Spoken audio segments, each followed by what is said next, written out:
All right, I'll call to order the Ferguson Township Board of Supervisors meeting for Tuesday, April 7th to order. Please rise as you're able and join me for the Pledge of Allegiance. I pledge allegiance to the flag of the United States of America and to the republic for which it stands, one nation, under God, indivisible, with liberty and justice for all. Thank you. You may be seated. And at this time, we will recognize the Assistant Township Manager for Public Works to provide the meeting procedures and the call to roll. Thank you, Chair, and thank you to the members of the board, staff, and public for joining us this evening for the April 7th, 2026 Ferguson Township Board of Supervisors regular meeting. This meeting has been properly advertised in accordance with the Pennsylvania Sunshine Act as a hybrid meeting with the option to attend virtually and in person here in the main meeting room. If you are in attendance virtually using the WebEx platform and wish to speak on behalf of an agenda item, please say your name, municipality of residence, and the topic you wish to speak on when the chair calls on you. If you are attending in person with us in the main meeting room and wish to speak on behalf of an agenda item, please address the board at the podium and state your name, municipality of residence, and the topic you wish to speak on. Members of the public attending using the WebEx platform are asked to remain muted during the meeting to prevent any ambient noise from disrupting the meeting. If a member of the public is acknowledged by the chair, they may unmute their microphone for their question or comment. Secondly, board members are asked to indicate their name when motioning or seconding a motion so that the minutes may accurately reflect the action taken. Finally, a roll call of the Board of Supervisors will now be taken to ensure that all members can hear and interact using the WebEx platform, WebEx meeting platform. Please indicate that you are here when your name is called. Mr. Thompson. Here. Mr. Patterson. Here. Ms. Stevens. Here. Mr. Heller. Here. Mr. White. Here. Chair, you have a quorum. All right, thank you. All right, tonight we have announcements and proclamations. We'll start with the Board of Supervisors had met in executive session on March 31st and April 1st regarding a matter of personnel connected to the manager recruitment. We had virtually interviewed some candidates and hope to invite some of those candidates to the township in the weeks to come. And then we also met on April 7th regarding a matter of personnel. Tonight's proclamations, the first one we have a proclamation of the Township of Ferguson, Center County, Pennsylvania to recognize April 2026 as Sexual Assault Awareness Month. Would anyone like to take and read this proclamation?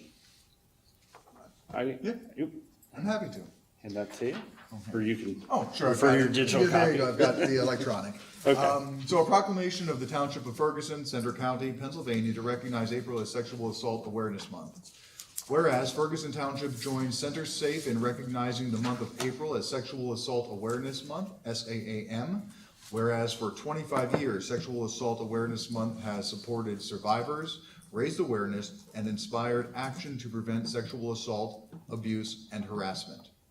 Whereas statistics show that over 53% of women and over 29% of men reported experiencing contact sexual violence. Whereas statistics show most women and men across all sexual identities who experienced contact sexual violence reported that the person who harmed them was somebody they knew. Whereas, as we reflect on how far we've come, we also recognize the work that lies ahead.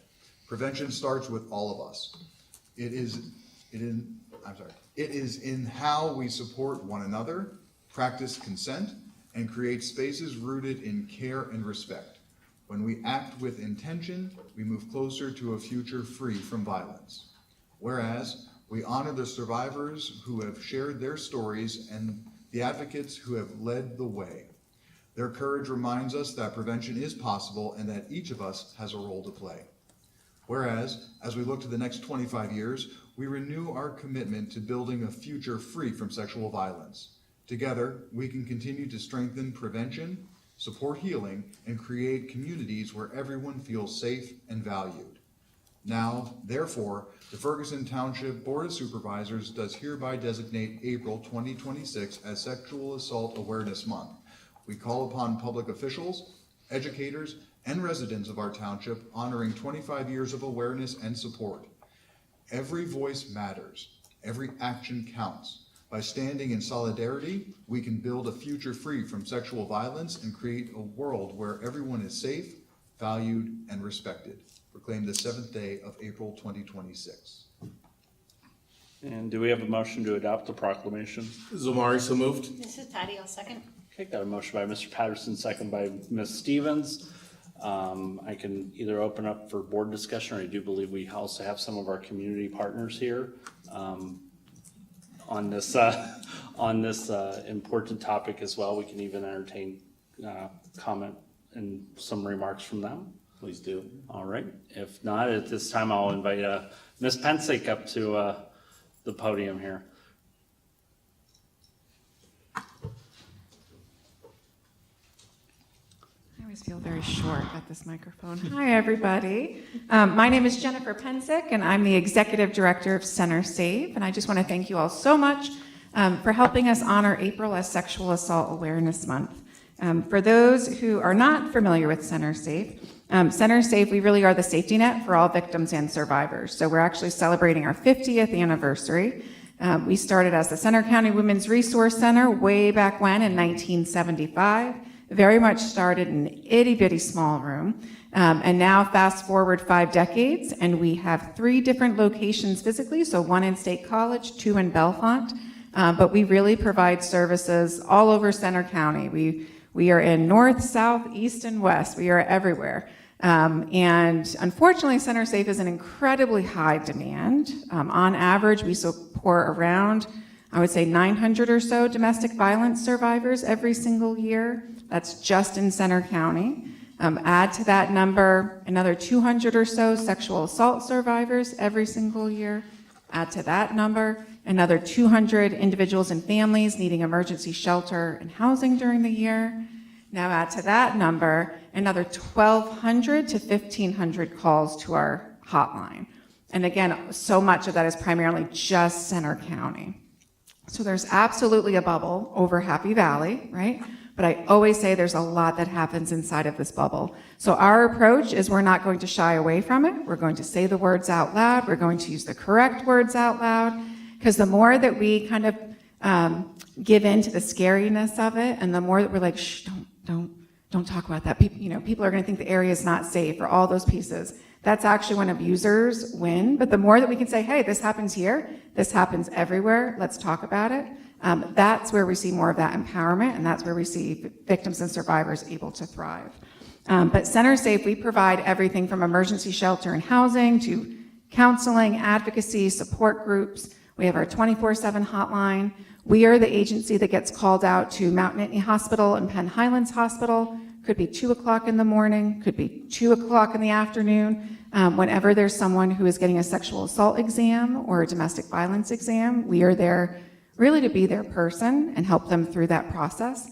And anyone who has either gone through those exams or known someone who's gone through them, they are not quick, trauma-free processes, right? So we want to make sure that there are people there who can support them. So we are there to do that for folks. We also provide no-cost legal services through our Civil Legal Representation Project. So that, imagine if you are fleeing violence or you are navigating, interactions with your perpetrator, whether it's through sexual assault or otherwise. Imagine if they had an attorney and you didn't have an attorney. Kind of what do you think that would look like for them?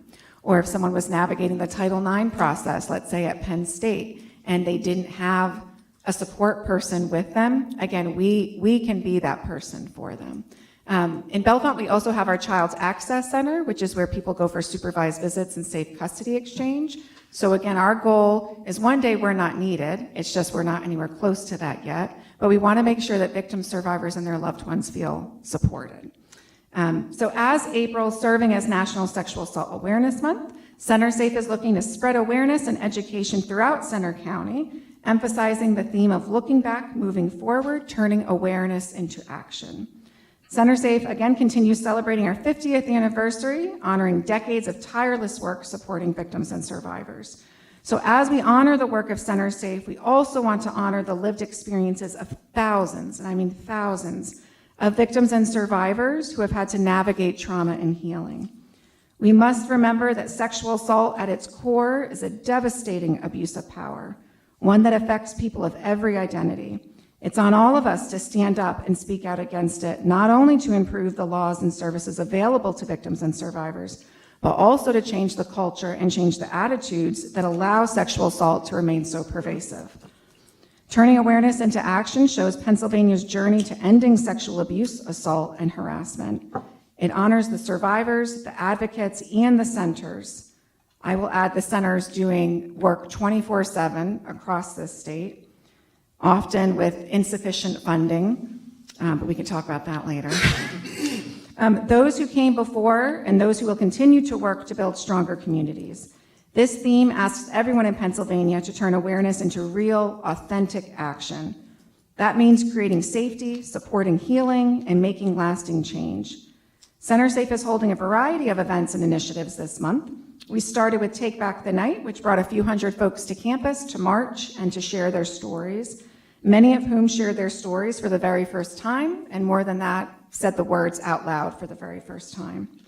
We then held our In Full Voice benefit concert, raising critical funds for Center Safe, and we continue efforts with tonight's proclamation. I'm also visiting all of the townships in our region to talk more about Center Safe and Sexual Assault Awareness Month. Other events this month include the What Were You Wearing Survivor art installation on April 10th. I'm traveling to Harrisburg, April 21st for Advocacy Day. And then there's Honoring Survival, April 22nd, and Denim Day, April 29th. So people can learn more about all of our events at www.centersafe.org/SAM, SAAM. We also have a wonderful Twilight Dinner, which is a fundraiser for Center Safe at Pine Grove Hall on April 23rd. There's more information on our website there. Remember that each person gets to make choices, one of them being if they are going to authentically support survivors. There are gestures, both big and small, that shows victims and survivors if others are being authentic in their support. So let's show all victims and survivors that they are seen, they are heard, and they are believed. Thank you very much. I'm happy to answer any questions folks might have. Any questions for Jennifer? Mr. Howler. First, Jennifer, thank you for everything that you do and everything that Center Safe does. Your names have been throughout the community for many years, and the work that you do does not go unnoticed, so thank you. I do want to ask this. Reading proclamations are great for awareness. Sure. But as an individual, what can we do? If we visit the website, are there ways for us to help out as individuals? Always. Center Safe and every nonprofit, you will not see us turn many folks or many things away. And again, this month is really about, because awareness is important, but show me the person who isn't aware that there's sexual assault and domestic violence, but it's more, okay, we are aware, that's key. Now what are we going to do about it? So if we all agree that sexual assault is really, really bad, which I think we all do, well, what do we want to do to make a change? And sometimes people feel stuck because they feel like it's such a huge issue and what can I possibly do? But that's why I say even small gestures. It could be, oh, I have some time to volunteer, or certainly I could wear denim the end of the month and post a photo and tag Center Safe in it, right? So it could be really small things. But I always say, treat each other as human beings. So, make eye contact with people. When someone looks down, ask them how they're doing. Ask them how you can help them. Be aware of the resources. So things that really I would consider like the low-hanging fruit, but it's still really important. But certainly I think a big thing, especially at this time, is advocating for Center Safe and those who are doing that kind of work, talking with your legislators. I'll just say in the state budget, for example, the rape crisis line item has not seen an increase in 6 consecutive years. So when there's level funding after level funding after level funding, and our demand is growing and growing and growing, you can imagine what we are having to, deal with, right? So it could be donating to Center Safe. It could be donating time. It could be just spreading the word on social media. There's so many things, but I would encourage folks though to examine what are they not just comfortable doing, but even like go outside your box a little bit, right? And just maybe I need to learn a little bit more about this. Maybe I need to ask some more questions. Maybe I need to have some conversations with somebody that maybe I was kind of putting off. It's kind of all those things. I hope that answers your question. I'm like everything, anything and everything is helpful. Thank you. That is very helpful, so Yes. I appreciate that. Thank you. Sure. Anyone else? Otherwise, I was going to say I'm open to any remarks from the board or even staff, you know. I have nothing to say other than everything that you said was amazing, and thank you. Thank you for the work you're doing. Thank you. Well, thanks, everybody. That was easy. And looking in the audience, either online or virtually, just wanted to give one more opportunity if anyone else had any remarks they wanted to share. Not seeing none, we do have a motion on the table. All those in favor say aye. Aye. Aye. Any opposed say no. All right, proclamation has been adopted. Next proclamation is recognizing April 18, 2026 as the 30th Annual Watershed Cleanup Day. Anyone wanted to read this proclamation? If not, I will read a proclamation of the Township of Ferguson, Center County, Pennsylvania, to recognize April 18, 2026 as the 30th Annual Watershed Cleanup Day. Whereas on April 18, 2026, the 30th Annual Watershed Cleanup Day will take place, and whereas this event is organized by Clearwater Conservancy, a nonprofit organization that strives to promote environmental outreach and stewardship of the area's water resources. And where Ferguson Township affirms its commitment to environmental stewardship and preserving the quality of life in its mission statement and strategic plan. And whereas the Watershed Cleanup Day, there are a number of local sites and projects in need of volunteers. And whereas this day is an opportunity for community involvement, environmental education, and protection of our natural resources, and whereas last year, 664 volunteers prevented 12,860 pounds of trash from entering our waterways across 69 states. So that is correct. Great job. And now, therefore, the Ferguson Township Board of Supervisors does hereby designate April 18, 2026 as Watershed Cleanup Day. We encourage all residents, family, and friends of all ages to volunteer for Watershed Cleanup Day 2026. And you can visit the Clearwater Conservancy website at clearwaterconservancy.org/watershed-cleanup-day. And do we have a motion? This is Matt, so moved. And do we have a second? This is Patty, I'll second. Got a motion by Mr. Heller, second by Ms. Stevens. Did we have any representatives from Clearwater Conservancy with us this evening? Okay. If not, I would open up the floor if any members of the public had any remarks that they wanted to share on this. Otherwise, I think both in the proclamation and the agenda there is, and I think we also will, usually we have done like a news story or social media blast of this upcoming event, so you can go online to learn how you can get involved and volunteer. Any remarks from the board? Ms. Stevens? I'd just say I had signed up online to be a site coordinator. Oh. So I will, if anybody wants to join me, I think I said I'd be interested in cleaning up along Viro Boulevard. So if anybody wants to join me, sign up online and say you want to work on Viro Boulevard. All right. Come on, you know you want to, Amari. I'll have to see if there's something on Blue Course. I do. So it looks like some of us here are getting involved. And anyone else? If not, all those in favor of adopting the proclamation say aye.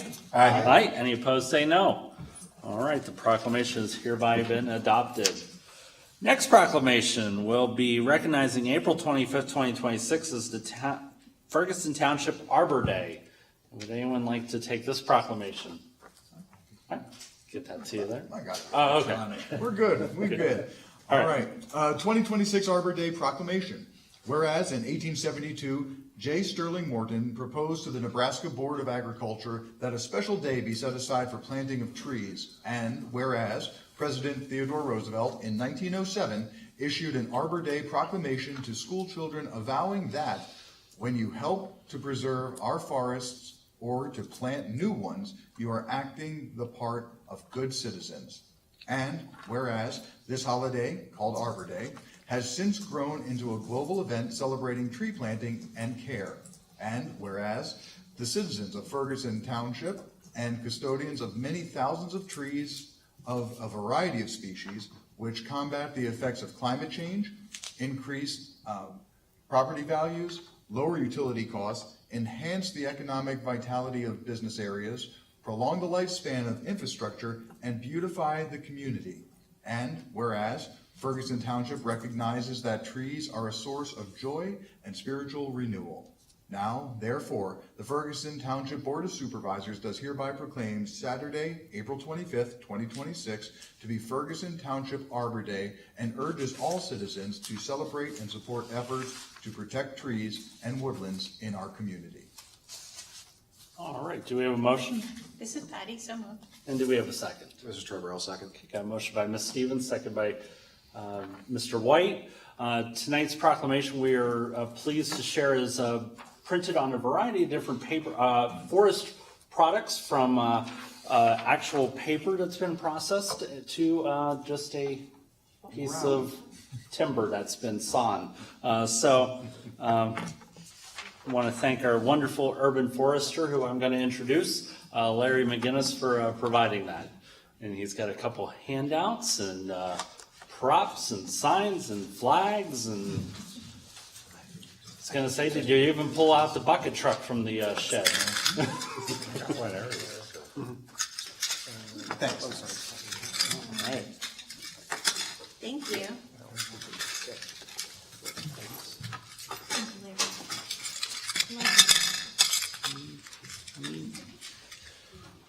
Thank you, folks. I appreciate the opportunity. Larry McGinnis, Urban Forester, Ferguson Township. Arbor Day is a really big deal for somebody like me. I've said it before, it's like Christmas, New Year's, and 4th of July all wrapped into one. We're actually celebrating the 154th Arbor Day. Some interesting facts.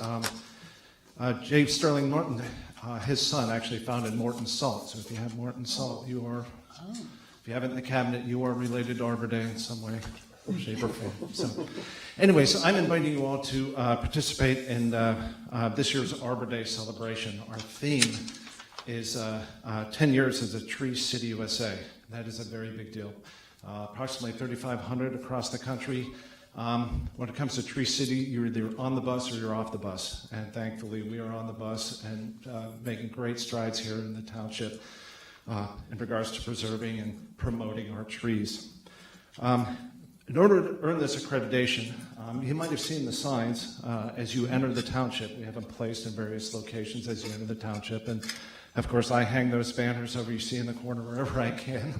And essentially, 4 core standards. One is to have a tree commission, which we do, made up of some very dedicated citizens, some of them employees, professors at Penn State, and also representative of various areas of the township as well.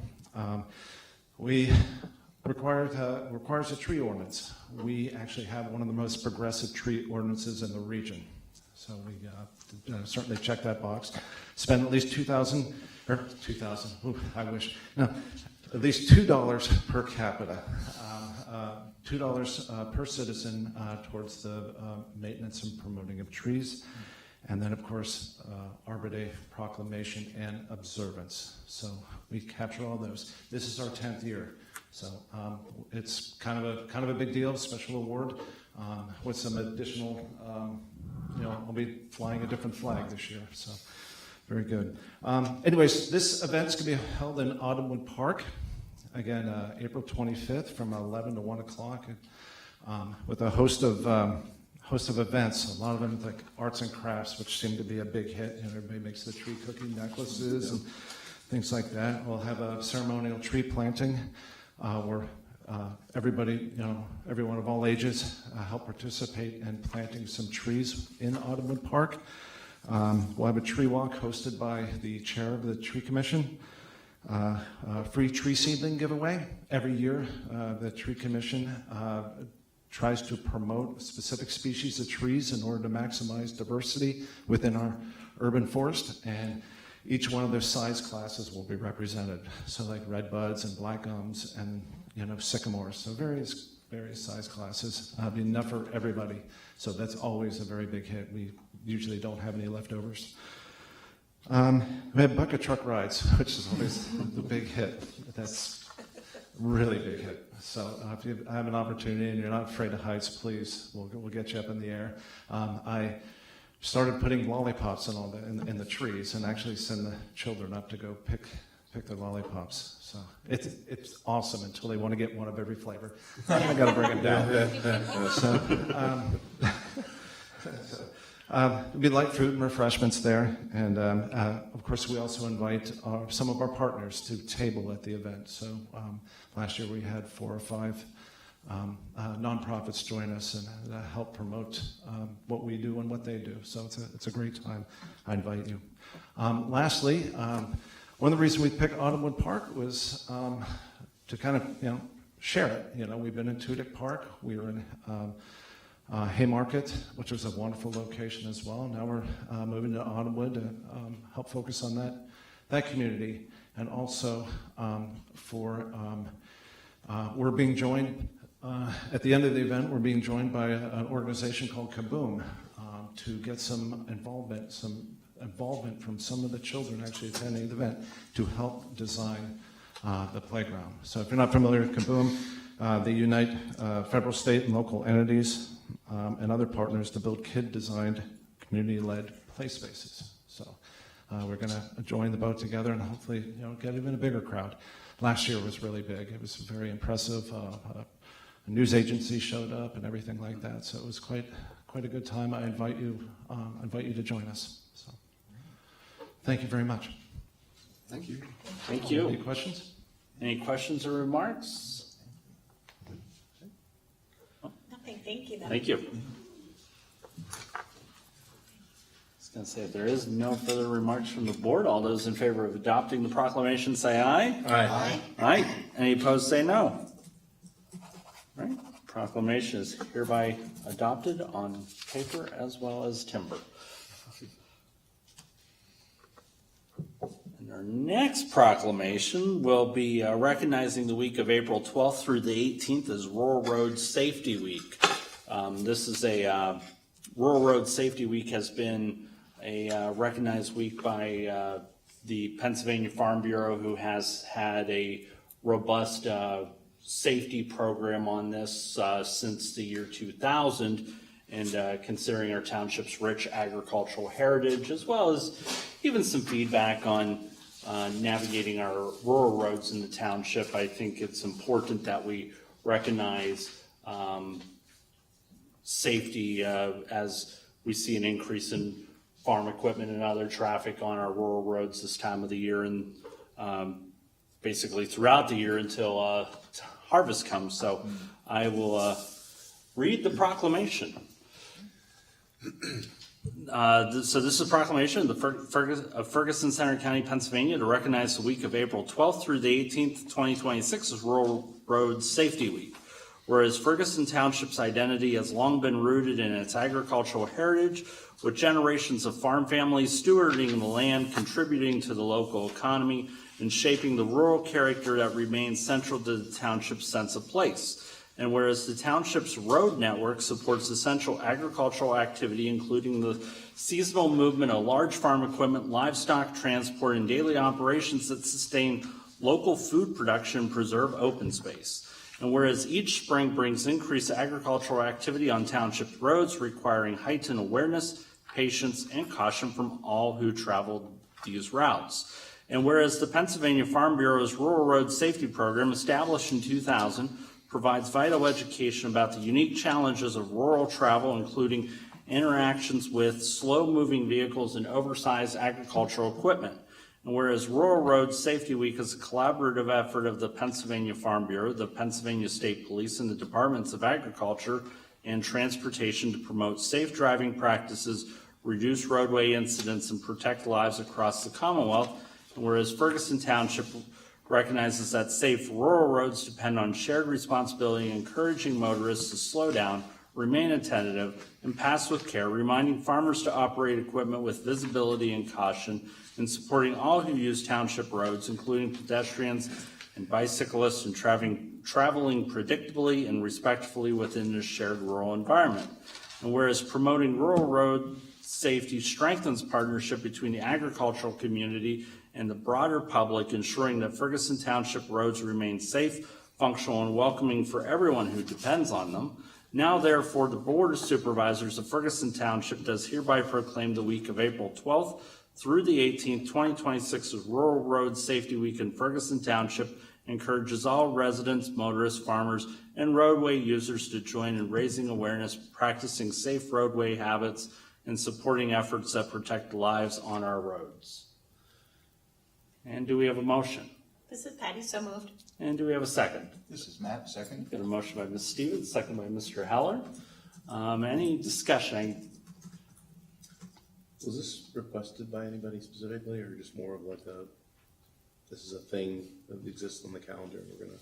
This was a thing that exists on the calendar, and to be honest, I came from a third generation farm family and understand that this, just the occupation of farming has its own challenges with safety, but also getting on the road can be sometimes even more challenging, not just as a farm equipment operator, but even as you're sharing space with the motoring public that,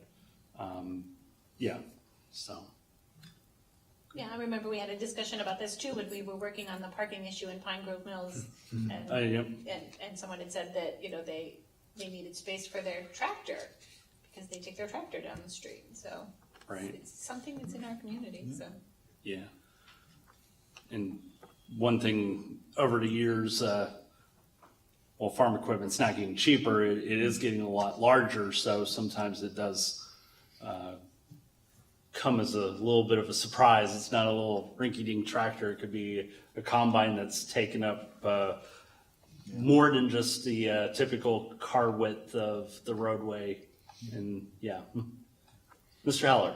And I will just say, stay tuned, because I'm bringing trees, rural roads together later for an upcoming agenda item tonight. So Let's go. This is all coming together. Okay. So thank you. I was gonna ask if there was anyone from the public that had some remarks. I did take time to invite some representatives from Center County Farm Bureau, but they had some other scheduling commitments tonight. But as one of their members, I was planning to present the proclamation once adopted at their spring meeting that's being held later this week. So one thing with farmers, sometimes you got to go meet them out in the field or where they're already at because we do have tight schedules at times. Mr. White. Yeah, if I may. So out in the lobby, there are some pamphlets, and I took some time to read it. And I really appreciated this. The second bullet point, once you open it, is be patient. And I really do think we need to, and if you go through and read it, it says, following a tractor for 2 miles at 20 miles per hour takes only 6 minutes of your time. So I really would just like to challenge us to think about how we're behaving when we're behind the wheel. In my experience, almost nobody becomes a better person once they get behind the wheel, and they become a lot more irate. And it is very, very obvious when somebody is delayed for just a little bit when they peel out from an intersection. It is, just have some compassion when you're on the road. Right. And I was going to say, I also have compassion for the people following behind me when running equipment. So if I could try to get off the road at some point, I will as soon as I safely can do so. Otherwise, you got to pack your patience because we're not going all that quickly. Anyone else? All right. I was going to say, if nothing further, all those in favor of adopting the proclamation say aye. Aye. Any opposed say no. Right? Proclamation is hereby adopted. And Mr. Chair? Yes. I should have mentioned earlier, but I thought maybe let you get through the proclamations. Maybe it would be a good opportunity for the board and those who are still in attendance to get 2 different pictures, one with Ms. Pensick and the board, so we can continue this month to promote Sexual Assault Awareness Month on our website and our social media. And then separately from that, Mr. McGinnis, get a picture with them. I think that would be great to continue the promotion of these events. Yep. Yeah, now that we've got through all the proclamations, I'm going to call for a recess and take time to get the pictures, and then we'll reconvene. Thank you. Welcome.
Okay, we're back.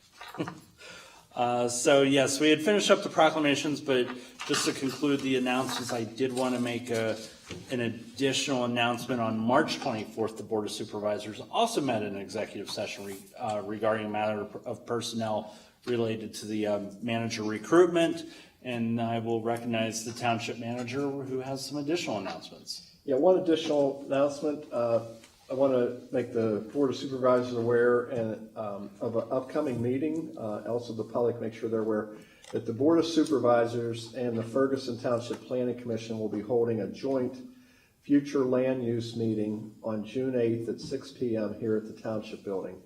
This joint meeting will bring the Board of Supervisors and Ferguson Township Planning Commission members together to consider how the updated land use categories, regional development capacity, and community priorities should be reflected in the future land use map as part of the ongoing Center Region Comprehensive Plan update. There will be an open house for the public beginning at 5 p.m. that evening prior to the meeting, and certainly more information will be provided over the next couple months before we reach that June 8th date.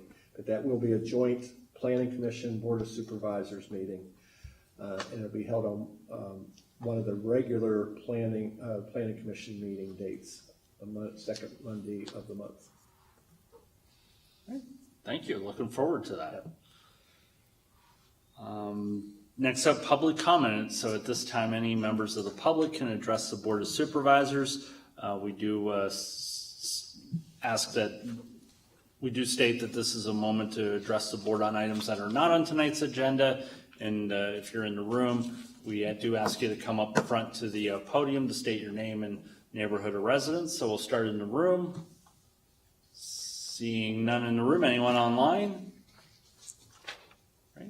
Public comment is now closed, so we'll start with move on to approval of the minutes from the March 17th meeting. Pending no corrections, entertain a motion. This is Patty, so moved. And do we have a second? This is Trevor, I'll second. Okay, got a motion by Ms. Stevens, second by Mr. White. All those in favor say aye. Aye. Aye. Any opposed say no. All right. Next, reports and presentations, the diversity, equity, inclusionary activities and acknowledgements. Sexual Assault Awareness Month is this month, as well as National Volunteer Month, Autism Awareness Month, and World Autism Awareness Day was April 2nd, and Earth Day will be April 22nd. Next is authorities, boards, and commission reports, and we'll start with the Center Area Transportation Report.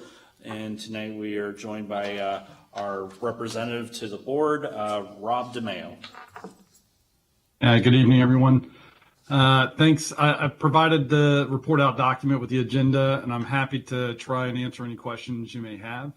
One item I did want to note, we're at the start of our budgeting process for 26-27, and expect to hit our timelines, have an agreed budget by the end of the fiscal year. But I did want to encourage members of the Center Region to attend upcoming CATA board meetings to take a peek behind the curtain, see how the budget comes together, and really take a moment to provide some input. Our next meeting is at 4 p.m. on April 27th. And really, beyond the report, that's all I have. Any questions I can answer or take away for answering, I'm happy to field those now. Any questions from the board? Yeah. No, please, no. Yeah, just one. I mean, I know that's the kind of the start of the budgeting, but any, I guess, are you getting any preliminary feelers on kind of increases for the coming year in the CATA budget? Increases in terms of revenue or expenses, or revenue, because ultimately when the expenses go up, they're going to need more revenue, and ultimately it comes back from the 5 municipal partners at some percentage. So yeah, understand. We're actually going through the proposed budget at the April meeting. There is some preliminary information out. So the thing I can speak to is there was an expected increase in fare revenue, about 3%. That we'll talk about at the board, and then there weren't any significant expense items that I remember from the budget memo But if there is something, Omari, I'll come back to you and let you guys know. We've got a few months before anything gets finalized. Awesome. There was kind of a good news piece in last month's meeting. PennDOT did allocate actually additional funding to CATA. And from my notes, when I was looking through it, it was upwards of $1 million more than what we expected. So that was really good news for CATA.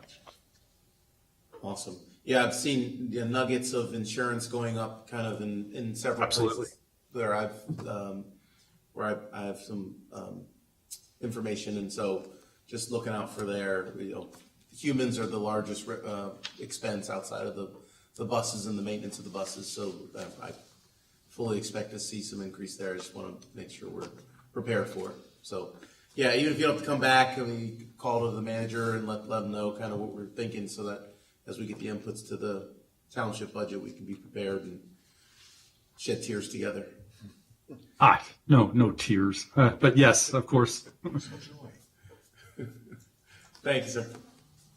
Of course. Mr. Haller. So I just want to say sincerely, Rob, thank you for volunteering for this role and everything, and being our eyes and ears with everything that goes on at CATA. I know it's a lot. It can be a lot of things that go on outside, so it's an extra burden when in our already busy lives. I just want to say I appreciate that. Thank you. Yeah, I enjoy it. So thanks. Thanks for the note. And we got Mr. White. Oh, I guess I'll ask it. You mentioned a 3% revenue increase, or a forecasted increase. Are you able to say what that is coming from? Is that coming from like campus consolidation, or like increased volume as a result of that, or? Yeah, so some of the increases were related to a change in the agreement with Penn State, and unfortunately, I don't have all the details, and I'm going to find out more at the April meeting. But in the budget memo, there were increases related to that. In addition, I think that I wouldn't say that there's increases related to it, but there's the opportunity for increases based on the new technology that CATA put in. So it's in the memo that I sent in for the agenda, but the opportunity to tap to pay and then token transit. So moving towards more cashless to provide more opportunities for folks to ride it, so that they're not burdened with trying to figure out if it's tokens or cash or stuff like that. But to your question, there was an increase related to how the agreement with Penn State was going to go, and I just need to wait to the meeting to find out more information about it. Understood. Thank you. Sorry, I didn't mean to ask a very specific question, but thank you. No, it's a great question, especially my background at Penn State. So I'm super interested to see what it is. Thank you. You know, I'm excited to hear about tap to pay rolling out. I've got to try that firsthand through SEPTA as well as MTA. It's quite a slick operation, smooth. Instead of having to fumble around with phone apps or even the coins or cash. Have you heard anything about funding from federal government? I know late last week there was some rumblings of possible cuts to rail as well as transit. I know, just wondering how that may affect us, given that we do have CATA here, but also we have been, CATA as well as the region, been looking at possible connecting service to rail. I'm sorry, I haven't heard anything. It doesn't mean it's not, there aren't things in the future that I'm just not aware of or I haven't heard through the meetings. But fair question on budgeting, revenue increases, and as I learn more, I'm happy to share that information back with the manager so that they can share it with you all. Yeah, and I just learned about this, I think, like on Friday and with the weekend. So it doesn't sound like it's like going to exactly going to happen. You know how things go sometimes in state and federal government. They may say one thing and then, it isn't as bad in the end, or however you would see it. So, just something to keep an eye on. Absolutely. And like I said, I'll take those away, and if there's anything of substance that I can feed back, I certainly will. Any other questions or remarks from the board? Thank you very much for joining us this evening, Rob. Absolutely. Have a wonderful evening. Thank you. Right. Next up will be township department reports, and I will defer to the manager. In your packet was kind of out of usual order, this first meeting of the month, a police department report. It was a report for February. If you remember, we were delayed because of the system being down with the fiber issue and the cyber attack. And the police department's put together the February report, so that's in your packet if you have any questions for the chief on that report. Any questions?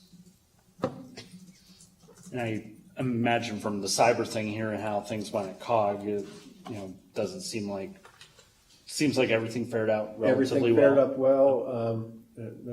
No substantial issues here. The biggest thing was just a delay in being able to get the report, the February report, in your last meeting's agenda. But everybody's caught up, and I think across the board, the whole region, everybody's back up and running, and no problems that I've heard of. Perfect. And it sounded like we went back in time a little bit, pencil and paper reports. Yeah, we were doing our old reports we did back in the 90s, and then we did our narratives in Word. So then we were able to just pop the narratives into our records management system, but everything else had to be re-entered. And we were down about 156 incidents that we had to re-enter. Yeah. But we got through it. Oh, yeah. And everyone in the region was impacted by it. And, happy to say that we were doing some double and triple checking. We thought something might fall through the cracks, like we'd find, well, how did this incident get handled or something like that. And we were able to kind of devise on the fly a system so that every single incident was accounted for as we got it back into the RMS system. We had to wait for the CAD to download it into our records management system. So once we saw that, we were able to match it up to everything that we had done by hand, and we were spot on. So that was good. Perfect. That's amazing, thank you. Yes. I actually have something I forgot to ask in the last meeting, and that was on the public works side. And we had some solar money budgeted. How close are we to getting some solar going on on the property somewhere? Yes, the budget had $25,000 allocated to solar funding or a solar feasibility study. We talked about possibilities of installation of using that money for installation. Worked with CRPA Director Pam Adams, and she put me in contact with a group that she was familiar with, Get Solar PA. They're performing the feasibility study as we speak for $500. It's a program that runs through the state that they're aware that the biggest obstacle to solar installation is the feasibility study. They typically cost a lot of money, so they sort of front run it, and they perform the feasibility study for a very low cost. So because we're a campus and we have multiple buildings, based on the building size and their matrix, it costs $500. So they'll return us the feasibility study with all of the financial projections, the funding options, different equipment options, and all of those items. Once we receive that, then we'll have an idea of what we can do and what is feasible, and go from there. So waiting on that, probably I'm expecting that relatively soon, before summer, by the end of the spring. So more to follow on that, but it's a good deal. Fantastic. Thank you. I'll leave it there. Thank you. Okay. Anything else for department reports? All right. Next will be our unfinished business. We will do a review and discussion on the Pennsylvania Liquor Control Board's response to Resolution 2521, and I will recognize the Township Manager. Thank you. On August 5th, 2025, the Board of Supervisors approved Resolution 2025-21 related to an application for an intermunicipal transfer of liquor license R2922 and LID number 21184 to Rudders at 948 Blue Course Drive. As part of the Board of Supervisors approval, there were numerous conditions placed on the license. Earlier this week, legal counsel for the PLCB contacted the Township to advise they no longer approve licenses with conditions requested by municipalities. Staff will discuss another option for the Township to include conditions on this intermunicipal transfer of liquor license. So in your packet was the resolution from last year. Item number 6 listed, I believe, 8 different conditions in which the board approved the transfer of the license to Rudders, as long as those conditions and anything else stated in the resolution were adopted as part of that license. Conditional license such as that was something PLCB, Pennsylvania Liquor Control Board, has done for many years, probably dating back to the early 2000s. Within the last 2 years, policy-wise, they have decided no longer accept conditions on licenses. They want to have either an approval or a denial of the transfer, but not under certain conditions. So the first Center Region entity that I'm aware that came across this was the State College Borough with the Foshaluna license back in 2024. And because having conditions was still important, the way that was resolved was State College Borough and Foshaluna as the applicant, in our case would be Rudders as the applicant, entered into conditions in a private agreement between the municipality and the applicant. That would be enforceable here locally, and for us that would mean the Center County Court of Common Pleas is where any violations of that license would be heard.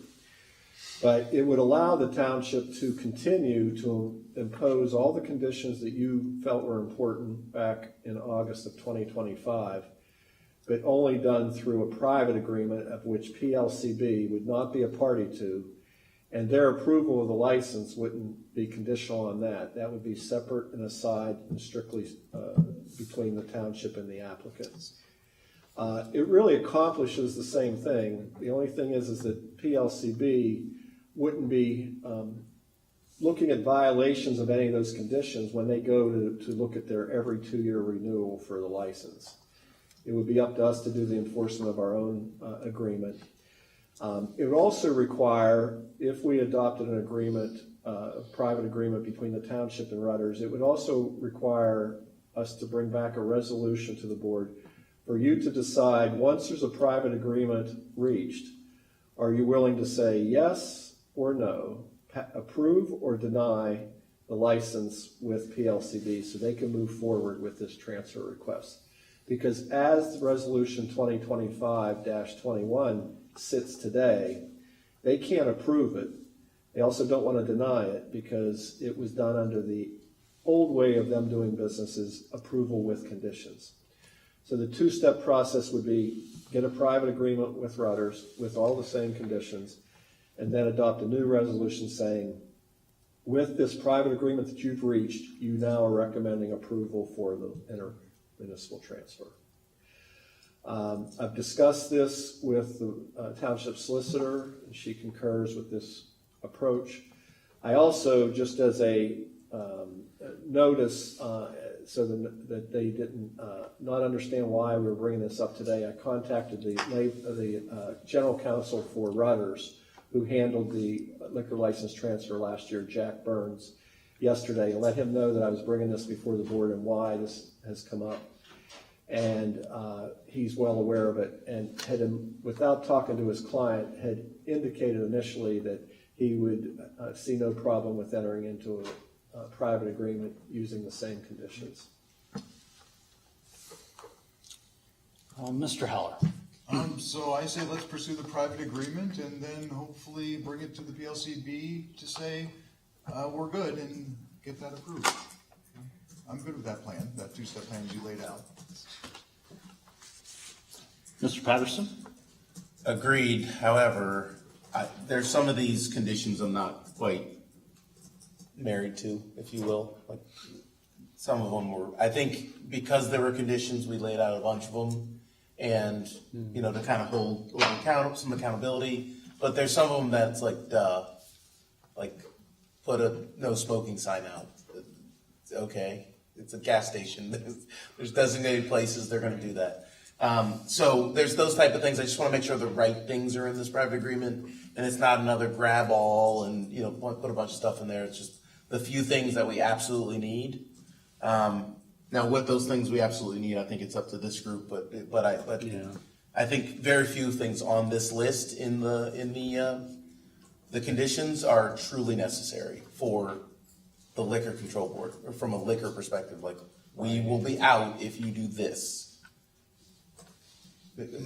Everybody see where I'm going there? Yeah, just looking at a couple, like owner must ensure employee accountability of financial transactions. Well, any business owner, you know, would have those best practices, you know, because any type of identity theft or credit card fraud by their employees would, you know, hurt their bottom line and put them up with a lot of legal risk. Also, staff will be properly trained to handle and serve alcohol. Like, isn't that something the state like expects of any establishment serving alcohol already? So I'm kind of, to Omari's point, I'm seeing like some redundancies and conditions here. It's like, well, isn't that almost a given? Mr. Heller. If I may, I believe though that the private entity can make their own decision and assess their own risk and say, yeah, we're good with all this and let's just do it. If they say something like that, I have no issue with just bringing this in as it stands right now, and just leaving it at that. I don't think we need to piecemeal this or take it apart or remove anything. If they're willing to accept it as is, then we're good.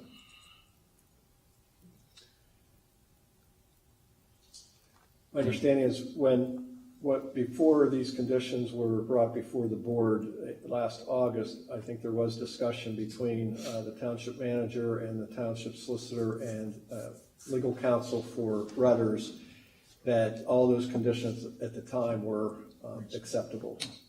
They didn't have any problems with them. Of course, it goes without saying that condition number 7, the last one, goes away. That's the one that says we only approve it if PLCB accepts all these conditions. Yeah. So it would be exclusive of that one. But we could bring it as is, or if you want it modified, that's up to the board.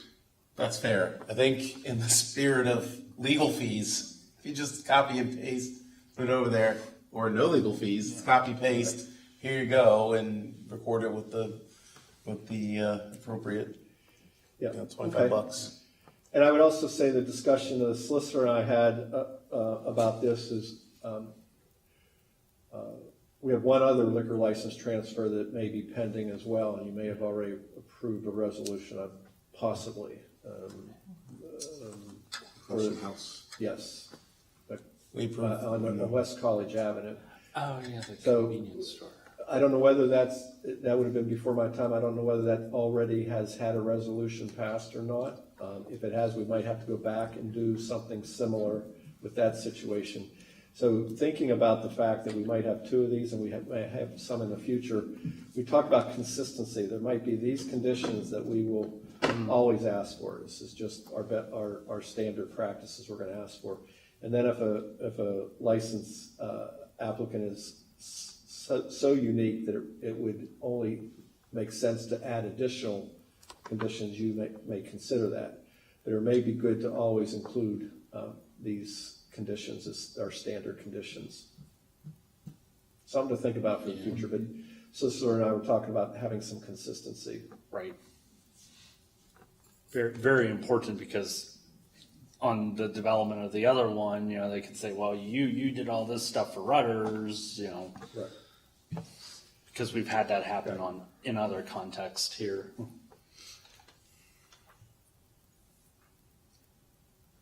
If nothing further, I believe we do have some public comment. Mr. Keough.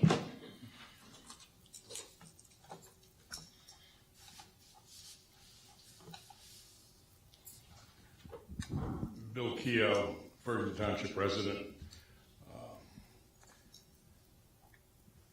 Apparently, I wasn't present at that meeting when this was adopted because I don't remember it at all. But I'm a bit concerned when I read the agenda tonight. I'm a bit concerned about it from a couple of perspectives. One is, and I'm talking about the 1 through 7 items, nothing else. I'm not opposed to the license or transfer or any of that stuff. But as I read the 1 through 7, several of those items are already codified in other places.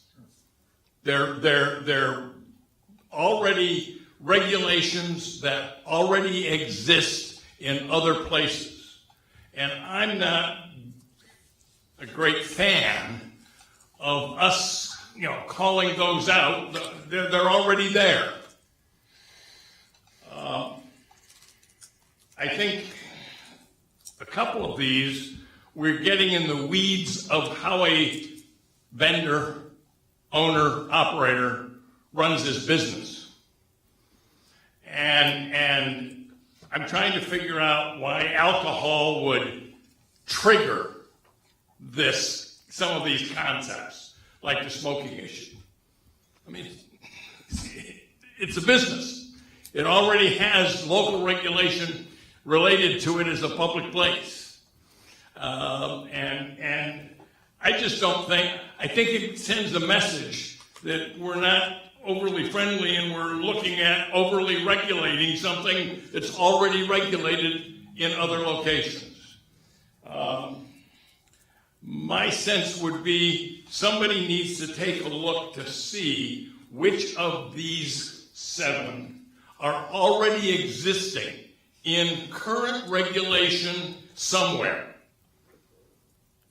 and get them out of this, and which ones are business practices which we may or may not want to be involved with. I think lastly, I'll just say to you that I'm a bit concerned about the enforcement of these 7. Certainly selling to minors is something that our police staff is fully equipped to deal with and deals with every liquor license in Ferguson Township. However, some of these other things in terms of violations, do we send a zoning officer? Do we send a police department? Who do we send under what circumstances in terms of enforcing some of this stuff? I think that needs to be thought through a little better, and maybe some of these won't be part of our resolution, but rather because they're already codified somewhere else, we can overlook them. Not overlook them from the sense of ignoring them, but say they're somewhere else. That's all I have. Thank you, Mr. Keough. Any other public comment? Just take a look here. Oh, yes, please feel free, step forward, state your name and neighborhood of residence.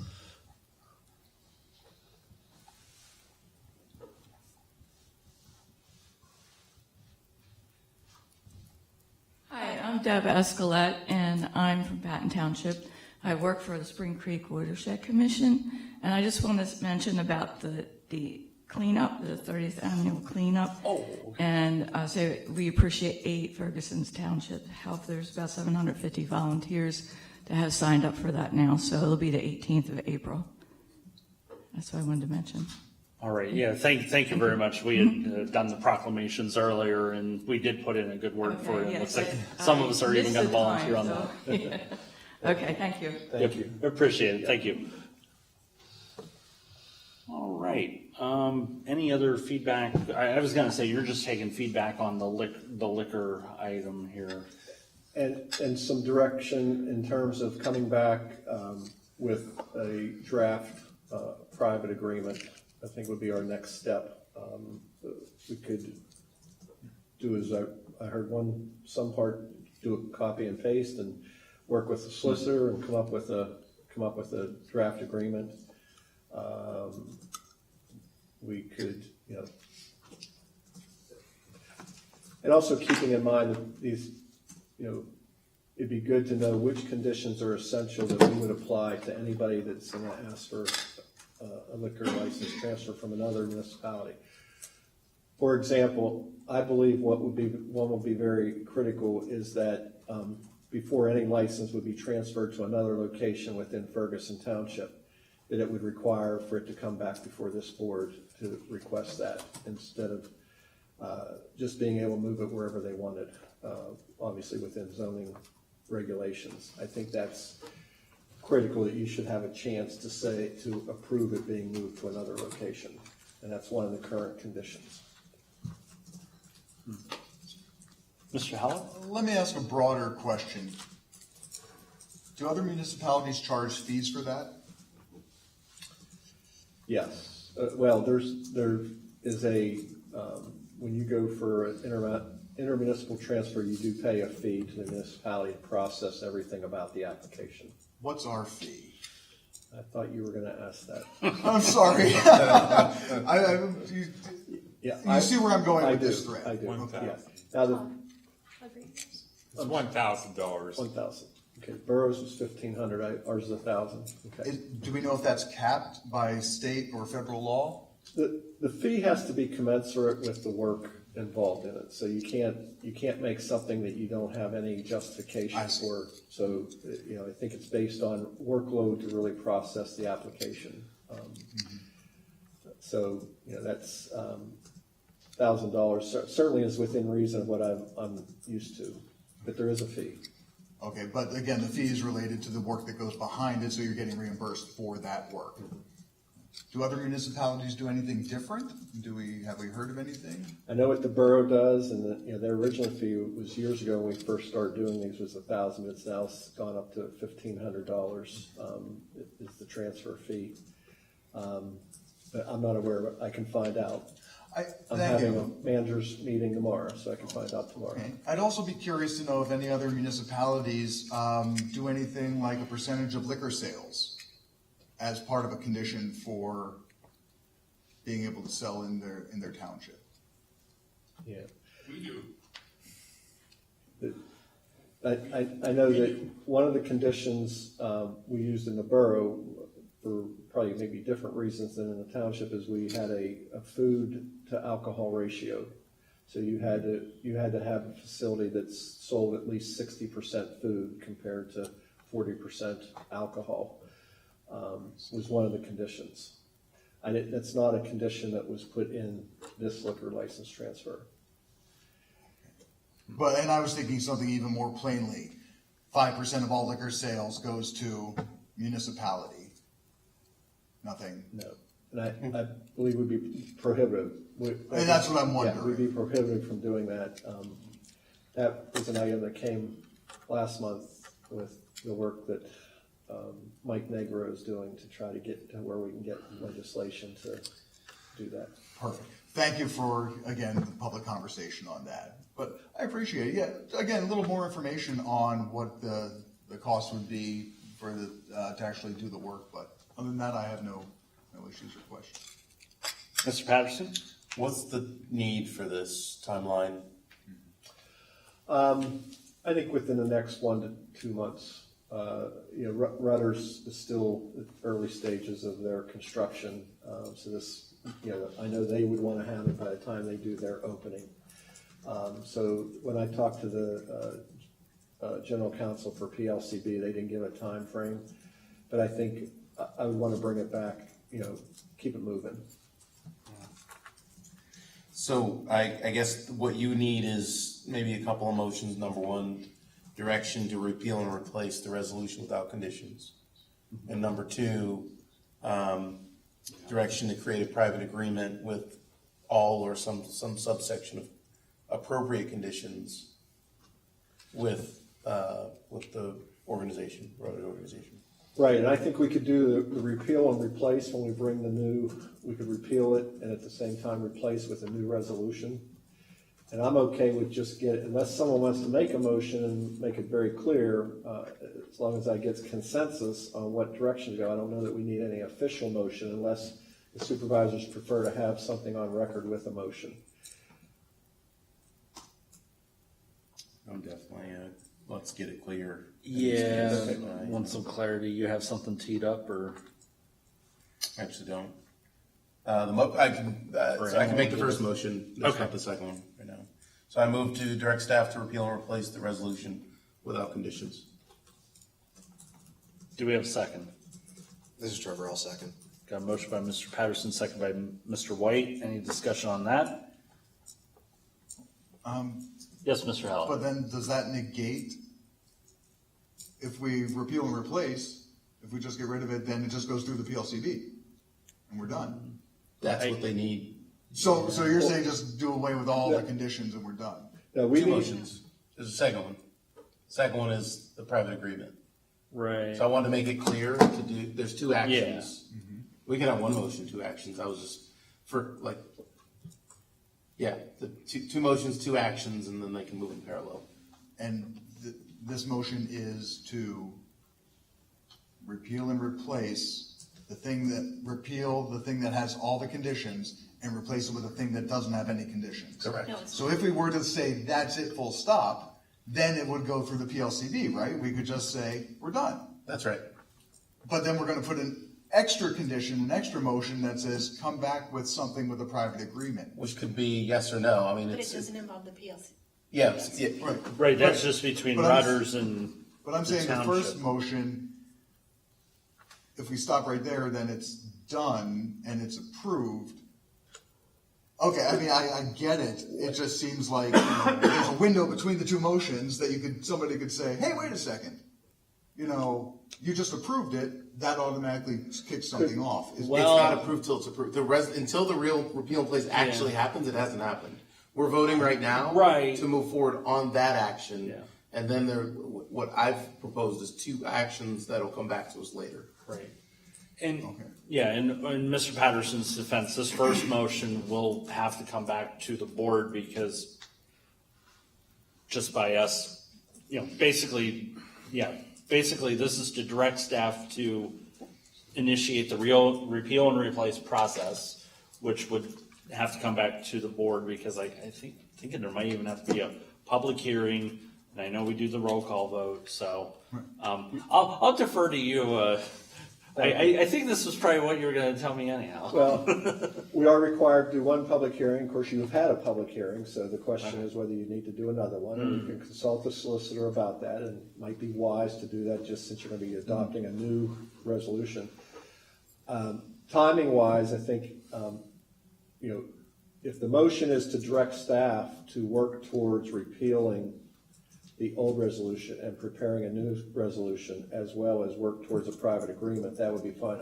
I don't want to repeal anything that we currently have sitting down at PLCB, even though they won't adopt it as is. I want that to be on record until we are ready to adopt something new. Because they're going to hold taking any action until we send them something different, because they don't know whether you want to approve it or deny it right now. So I would hold off actually repealing the resolution tonight, but directing me to work to bringing something back that would repeal and replace. That's the motion. If that's the motion, that is the motion to bring. Direct staff. So direct staff to, and I'll add one word, to initiate the repeal and replace of the resolution without conditions. So it's bring back the new one without conditions. We'll be repeal and replace same time. Right. Send the new one to PLCB. So that process will move forward. That I'm good. Now that makes, okay. Yeah. Yes, perfect.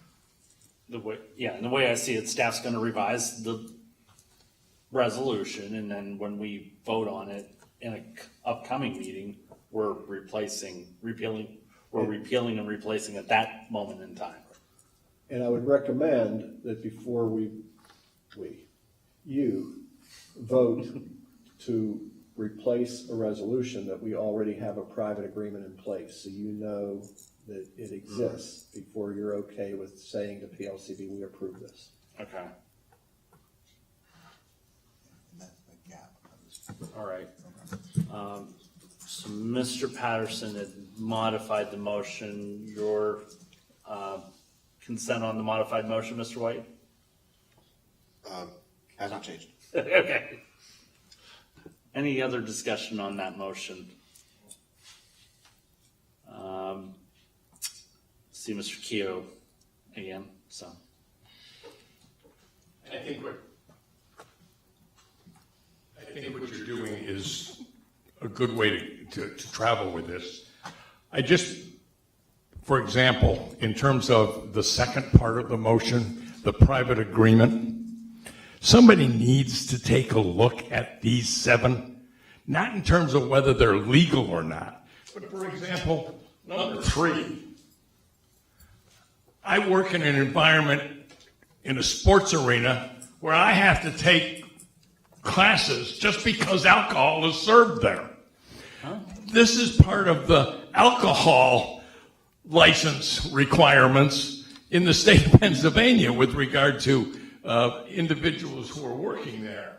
Why we would have it as a separate thing just doesn't make a lot of sense. Somebody needs to take a look at what's already in existence in terms of regulations as opposed to trying to duplicate them in a agreement. But I think the route you're traveling is a good one. I've kind of been making that point as we've discussed this. Interesting to know that the bouncer, he's the bouncer, has to be trained in serving alcohol, but he doesn't serve anyone alcohol. All right, if there's no further discussion on Mr. Patterson's motion, all those in favor say aye. Aye. Aye. Any opposed say no. That motion passes. Anyone want to bring forward a motion on the private agreement? Before I do that, are any of these, does anybody feel strongly about any of these 8, 7? I'll start by number 4, makes sense to me. I'll just say I see value. I see some value in redundancies. I mean, especially if they're already there. Taking them out, going back.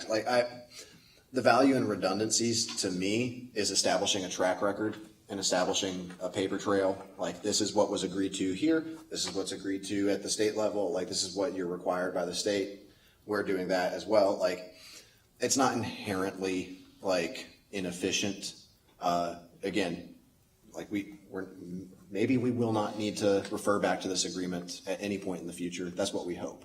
But this agreement exists for a reason. Let me pull that thread. Even if we do, what are we going to do? Exactly. Where are our teeth? Otherwise, we file the document that magically, what can we do with it? But I should ask the chief and the manager, these things in here, hey, thou shalt have, security cameras, smoking and having people trained on alcohol. Does that do anything for you? Does that help you and give you teeth to do anything?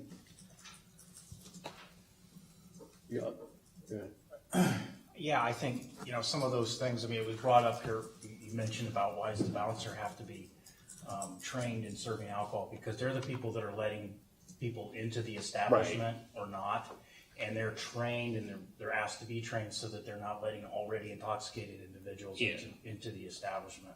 So that's why they get that kind of training. Having all these things, I can speak also from the borough's perspective a little bit, like I know Tom has. But having all these things and making sure they have it, certainly having cameras and things like that on the premises, which I'm sure they will, is helpful in investigations and things like that. It's also helpful in regards to when we have complaints of employee misconduct and things like that that go to the police. From my experience with these, I was involved in a little bit of this with the borough. A lot of these constraints were put on these liquor licenses because the borough actually has more liquor licenses than they should, as per what the LCB, what they say per number of people you should have liquor establishments.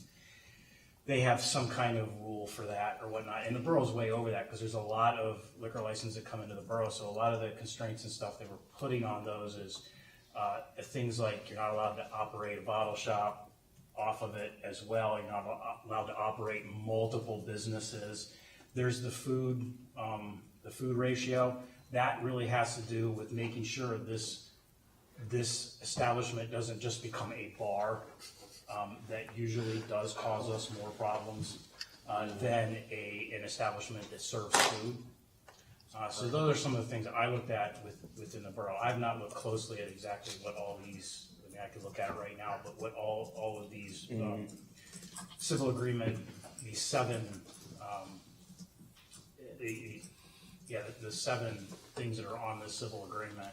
But those are what that's kind of for, to kind of control, hey, this is an extra liquor license coming to within this township, and make sure that it's handled properly and that it doesn't become a bar or something like that that is going to cause a lot more police services, because that's typically what happens. Yeah.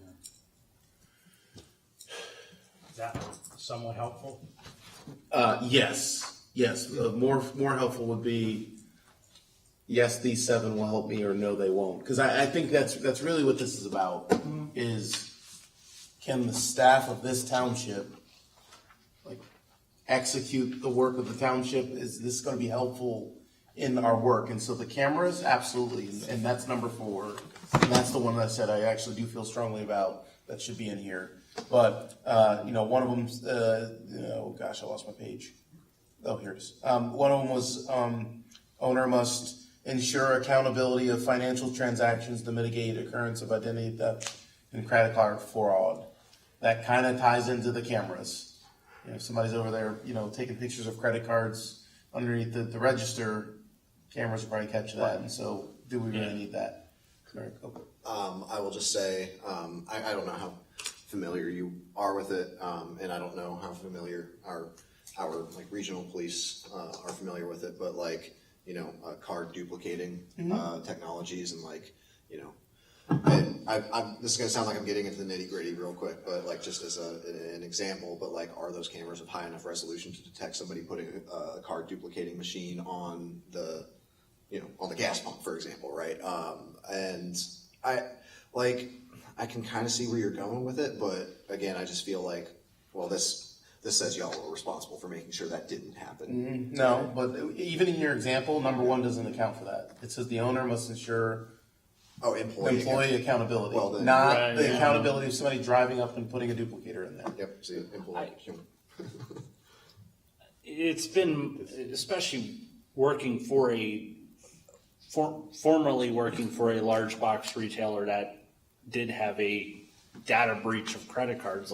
A lot of companies now have put in a lot of internal protocols to ensure those protections. I'll leave that at that. Either Mr. Heller or Mr. King. I was just going to see if I could float a motion.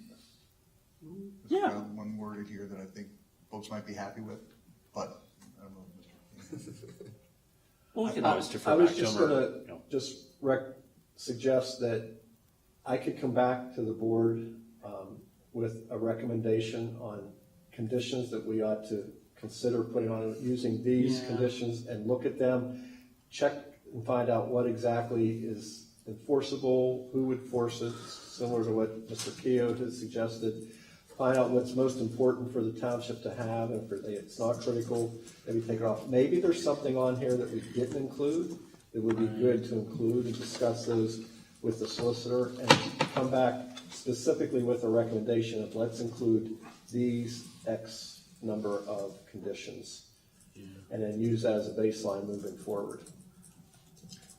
I'm not in favor of that. Sorry, I'm in favor of half of that. The first half is we should.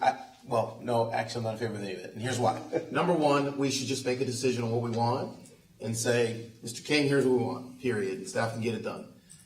Of the 7, and if you feel like there's something else, that I can get the part that I agree with. If you see something else, let's. But I'm also not in favor of renegotiating with Rudders. But if Rudders has something that they're like, oh yeah, we'll do that. We're doing that anyway, and we can put it fine.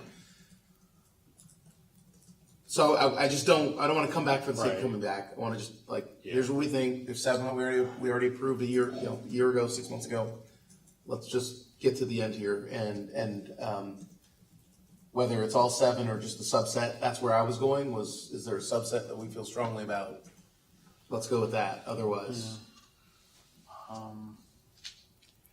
So I was going to say I was in favor of what Manager King had said, but I do get Mr. Patterson's point. This has already kind of been agreed to upon Rudders, but thinking forward, like we did say, there's like possibly another establishment in the township that nearby there, and I got to thinking, I don't even know if we've even talked about Wawa. I imagine they're going to have a liquor license.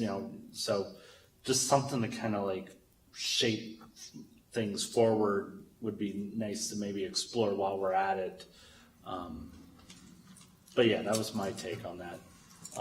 Mr. Heller, with all that said. I have 2 flavors of motions here, and I don't know if I need to flip a coin at this point, but I'll revert back to the original and just start with this one. I move that the Board of Supervisors direct staff to develop a proposal of new conditions of the license with rudders that are not redundant to currently existing federal, state, or local regulations, but rather act in the best interest and safety of the community as discussed this evening. Anyone want to second that one? This is Trevor, I'll second. Okay. So we got a motion by Mr. Heller, second by Mr. White. Discussion.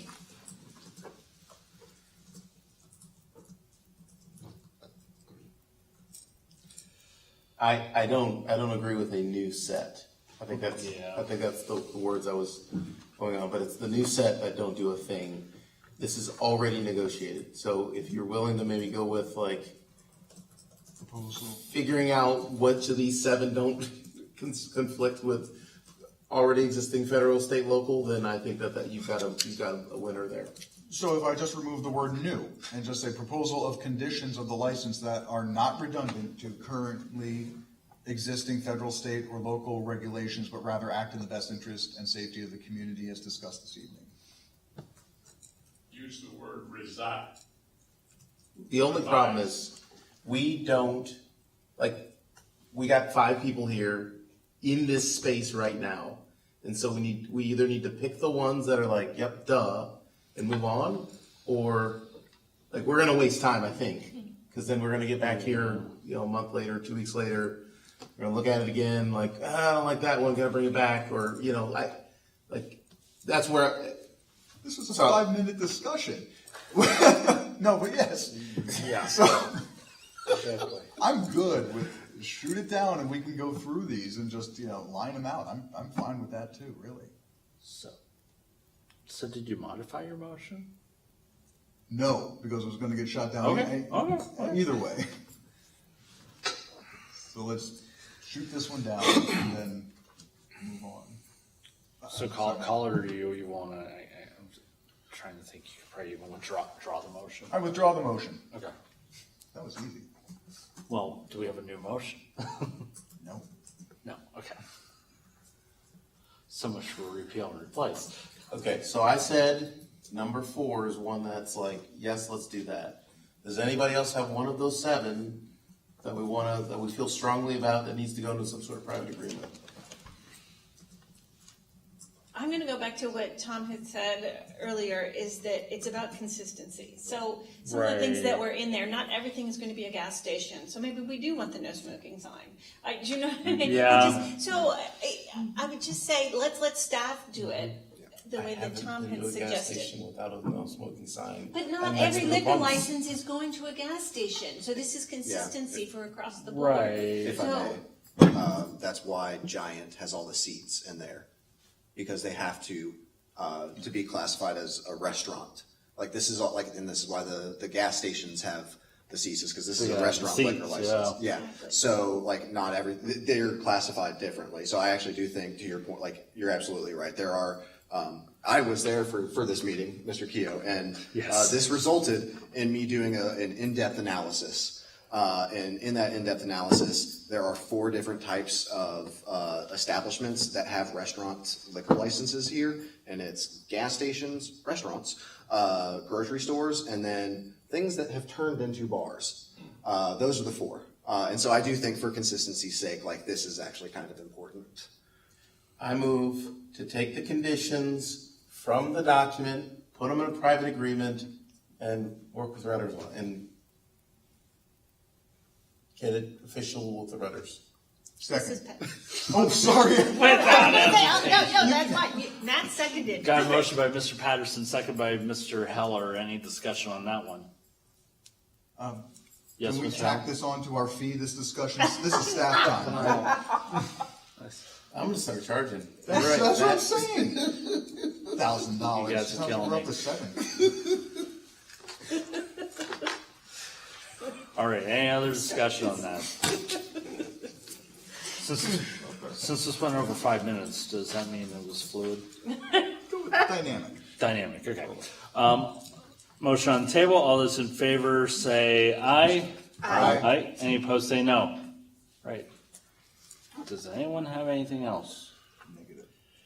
I think we've given Mr. King enough work. It was easy. Yeah, Cut and paste. got pace. All right. Sounds like incentive manager getting here. Yeah. Moving on to new business. We have 3 items on the consent agenda tonight, one of them being a donation request for a Soldier's Hand Walk to Remember Our Fallen, a donation request for the Community Diversity Group, and a request for surety release for Lacrone Storage Facility. Other than item B, did anyone want to pull items A or C? I would like to pull item A as well. Okay, we will just go by these one by one tonight. Donation request, a Soldier's Hand Walk to Remember Our Fallen, Mr. Heller. I'm good with the 2 donation requests. I just need to know where's our balance of the $5,000 that we had allocated. There's actually $6,000 and there's $4,000 remaining. Oh, okay. Because the one was part of the community or economic development. Thank you. So for me, $1,300 being requested tonight for both of these motions, that's what I needed to hear. That was my only question, the reason for pulling them. So thank you. Okay. Well, on item A, that, I guess it looked like it was helping out where was item B? Which one was helping out, like overseas or something? Oh, that's A. That's item A. So I think the intent of those dollars were local, so like when we do the flags at the This was for a walk. the cemetery. Yeah, but somewhere in there it says like the dollars will be used for the USS Abraham. Well, I think that's their mission, but this was for the walk, as I read it. It was to fund their walk before the Bollesburg, to kick off the Bollesburg Memorial Day. It was to help defray the costs so that all their money can then, I think it's local. It's So- for a walk down in Bollesburg. Basically, we help with financial facilitation of the event here, and then what proceeds they raise from the event are then for that other thing.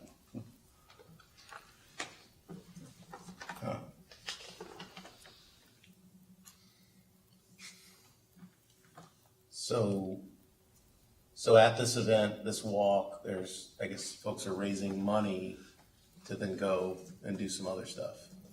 Kind of like a 5K registration fee, I would imagine, like Yeah. that's how like all the 5Ks or whatever that Yeah. Have we funded things like this in the past? I feel like the things that we funded, there's no like raising more money to go put more money somewhere else. It's almost like, I'm just thinking about the 2 things last meeting. It was, there's a thing, they're putting on an event for the people. We're not raising more dollars at that event. It's for that event.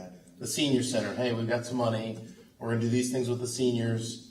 It's for the seniors at this place. They're not like, hey, seniors, give us more money so that we can go do another thing. This seems a little bit, it seems like a horse of a different color to me, but I hope somebody can clarify for me what this is doing. Because it's not a singularly focused in the area for the people of Ferguson. It's doing something else that's raising more money for another thing. And I'm not sure I'm in agreement with that. Over. I was gonna say, I imagine it's even kind of maybe similar to like, PML. You get a corporate sponsor that buys like the handbags that they give you when you attend the conference, but again, yeah, nothing complicated further. Maybe Manager King can enlighten us on something. Well, I can just share what's on the application. The application is to bring families together in Boalsburg for this walk. And the description of how the funds, in-kind donations, or resources would be used. It's helped to defray the cost of this event, proceeds over the expenses, help with our everyday mission of our active military, veteran, Gold Star families, patriotic awareness, and the Pennsylvania Guard. I think it's to help defray the cost of the event Right. in Boalsburg over Memorial Day. Like, did they need to like put down money to use the event space? Are they maybe like getting like tents or even like food or water for the participants? I'd say it's 3 miles long at least, so that's, you're gonna have probably, I would imagine, at least one water station, so you probably have some volunteers, like all that stuff, but like. I'm just seeing those kind of things. Yeah. I hear where you're coming from, Supervisor Patterson. But I would say like the difference between an event like this that is also like raising funds and any other event is that eventually like that event, so we can take like any kind of panel or whatever, even if that panel is not immediately raising funds there after receiving a donation request. Like they would still be getting a larger platform to eventually raise funds. And so I just see this as like maybe like 1 degree removed from like what nonprofits do. And so I don't really see any big issue with this, but that's just me. And let me be clear, with 2 vets sitting on this this table or more, I apologize, I don't know everybody else's military background, but thank you, thank everybody. But the 3rd page, it says the Soldier's Hand is a nonprofit that serves entire deployed units. Currently, we're working on USS Gerald Ford, USS Abraham Lincoln, both deployed to the Middle East. They are in the thick of epic fury. This represents approximately 9,500 troops. So there's, again, this other thing that's happening elsewhere. And so if this wasn't here, I'd have 0 questions about a walk in Boalsburg that likely Ferguson residents are going to go to and enjoy. But this page is here, and so I can't overlook the fact that there's this other thing happening elsewhere that isn't a direct Ferguson Township thing. And so that's where I am. Yeah. And if I may, I believe the author of this is really just trying to show you the breadth of the organization, and felt that not to put my words in her mouth, but felt that this was probably just describing the scope of the organization, give you a sense of what else they do besides this thing that they are doing and hoping to get funding for in Boalsburg. So I have had personal interactions with Trish. I've met her at a couple of events here, so I know that they are active in the community, and I will say they're also well respected within the community. And I do see something else there that says like, oh, please write a note from home that will be sent to a deployed troop. So like this also does help to, I don't know. There's a lot that the local, we'll say like residents can do to support this. And so it basically acts as like a bridge. And I don't know, I feel like this is kind of in the spirit of community, building community. And I also note on this last page, the more they get of sponsors, grants, and donations, it appears the less of, if there is a registration, the less of those registration dollars going into the expenses and more going to the troops that are deployed. So It gets very redundant eating Pop-Tart peanut butter jelly sandwiches on a ship. So those care packages would be appreciated. It's true. It's so true. Yes. Also, there's going to be bagpipes, which is pretty cool. Oh my goodness, I like when the bagpipes play. Any further discussion on this? Everyone good? Did I get a motion to move this forward? This is Patty motion to approve this donation request. Second. Okay, got a motion by Ms. Stevens, seconded by Mr. Patterson. One last call for discussion. Seeing none, all those in favor say aye. Aye. Aye. Any opposed say no. Next up will be a donation request for the Community Diversity Group. Here's Supervisor Stevens is going to, what was the word? I'm going to abstain from voting on this. She's one. abstaining from voting on this, so if nobody had anything they needed clarified on this, I'd take a motion to approve this item. Amari, so moved. This is Matt, second. Okay, got a motion by Mr. Patterson, second by Mr. Heller. All those in favor say aye. Aye. Aye. Any opposed say no. Motion passes with Supervisor Stevens abstaining. Request for surety release for the Lacrone storage facility, and I don't think anyone had anything for this, but if not, take a motion to approve this item. So moved. Okay, do we have a second? Second. Okay, got a motion by Mr. Patterson, second by Mr. Heller. All those in favor say aye. Aye. Aye. Any opposed say no. All right, motion passes unanimously. What happened? I just wanted to confirm, so we are now down to $2,700 in the kitty? In the donation pot. In the donation pot, saying that publicly, $2,700. Got it, thank you very much. After we pay, so. Well, yeah, we got it. I love that for finance, after we pay. Yeah, it's not there yet. Thank you very He's much. like, the money's still in the account. Just confirming, thank you for that moment, Mr. Chair. All right. Next, we'll have a public hearing on a resolution in Township of Ferguson, Center County, Pennsylvania, to accept a section of Dry Hollow Road from the PennDOT Turnback Program, and I will recognize the manager. The Pennsylvania Department of Transportation is seeking board approval for the turnback of 882 feet of roadway along Dry Hollow Road to Ferguson Township as part of their Highway Transfer Turnback Program. The objective of the turnback program is to transfer the ownership of the state-owned roads to municipalities that are better suited to manage the road. This includes roads that have low average daily traffic. PennDOT provides full reimbursement for bringing the road to satisfactory condition and provides an annual maintenance payment per mile to the municipality. The 882-foot section of Dry Hollow Road to be turned back to the township resulted from a survey update to the Ferguson Township, Center County, and the Huntington County boundary. The township has performed limited maintenance on this road historically, and it is not currently constructed to township standards. The estimated cost to rehabilitate the road to the township standards is attached. The cost for the rehabilitation to the township will be reimbursed in full by PennDOT prior to the transfer of the road. It's recommended that the Board of Supervisors adopt the resolution to accept a section of Dry Hollow Road as part of the PennDOT Turnback Program. All right, this is a public hearing. Anyone in the audience wanted to address the board? Anyone online wanted to address the board? All right, public hearing is now closed. Can I have a motion? This is Matt. I move that the Board of Supervisors adopt the resolution to accept a section of Dry Hollow Road as part of the PennDOT Turnback Program. And do we have a second? This is Trevor, I'll second. Got a motion by Mr. Heller, second by Mr. White. Any discussion?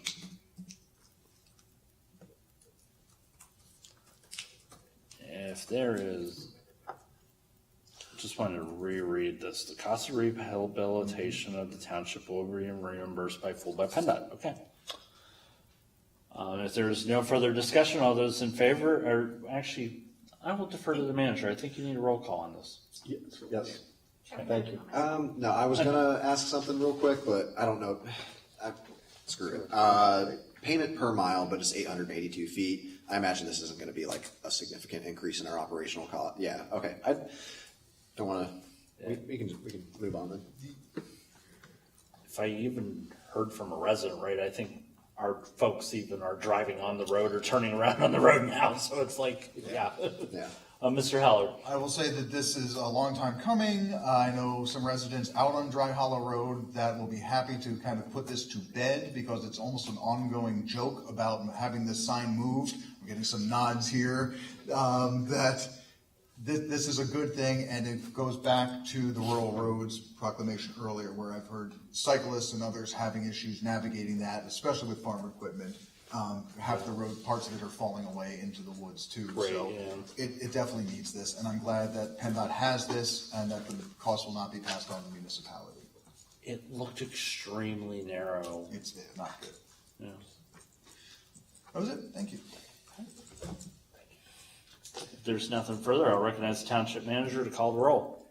Chair Thompson, Yes. Vice Chair Patterson, Yes. Ms. Stevens, Yes? Mr. Heller, Yes. Mr. White, Yes. passed unanimously. Great, thank you.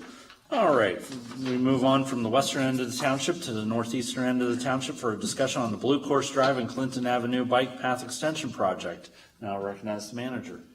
Ferguson Township Board of Supervisors accepted the final Northland Area Mobility Study Report at its regular meeting on May 6, 2019. In coordination with Pennsylvania Department of Transportation, the Center Area Transportation Authority, and the Center Region Planning Agency, Ferguson Township conducted this study to identify potential improvements in the Northland area, which includes portions of the North Atherton Street, Martin Street, Blue Course Drive, Clinton Avenue, Cherry Lane, and Aaron Drive. Northland Mobility Study resulted in 28 recommended improvements to the corridor to improve transportation, classified into tiers 1, 2, and 3, with 1 being the most important. Recommended actions 1, 2, and 15 refer to the extension of Blue Course Drive bike path from Martin Street, crossing Atherton, and extending along Clinton Avenue. These items were classified as tier 1 and 2 projects in 3 sections. An RFP was issued in 2024 to begin a feasibility preliminary engineering study comprising of all 3 sections. This project includes the design, right-of-way, utility, and construction phases of improvements to construct a multi-use trail along Blue Course Drive from Circleville-Teaberry Lane to the terminus of Clinton Avenue at the McKee Street Bike Trail in Overlook Heights. The project is described as a high-priority project in the Northland Area Mobility Study. Construction assumes grant funding such as TASA grants or multimodal to advance the project. Costs related to the right-of-way, utility, and construction are unknown until preliminary engineering is completed. 2026 preliminary design to pursue grant funding, and then in 2028, final design permitting, pending funding, 2029 right-of-way utilities pending funding, and then 2030 construction pending funding. The board allocated funding for the project design in 2024 and 2025, but was postponed until 2026 due to staff workload. Staff is requesting confirmation that the board wishes to proceed with the design phase of the bike path project following extensive delay and recent budget considerations. So we're asking if the board supervisors authorize the design phase of the Blue Course Drive and Clinton Avenue bike path extension.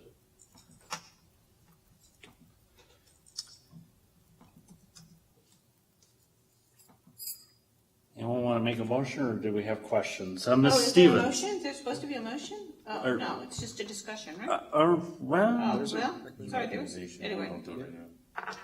anyway, but yeah. this gives me such heartache to, as this is in, I know. You're going to break my heart? I am going to break Oh, your no. heart. I'm so Okay. sorry. All right. Because, the reason that I was all about this and going through with this is because, particularly on Clinton Avenue, right there are no sidewalks. And so for kids who walk to Radio Park Elementary School, that they can't use that thing. But I have to say, at this point, I haven't really heard of too many parents who let their kids or walk their kids to Radio Park because Atherton's such a busy street to cross. Right. But anyway, considering where we are with the cuts we have to make, I do remember we had a resident who did say that in terms of bike paths, on the other side of Atherton, you have the one that goes up by the golf course, and on our side of Atherton, we have McKee Street bike path. So as much as I want to advocate for this, I would just be that maybe pushing it off a couple years until we see if there's more funding that might come through. I mean, it is in the Northland Mobility Study as a tier 1 need, but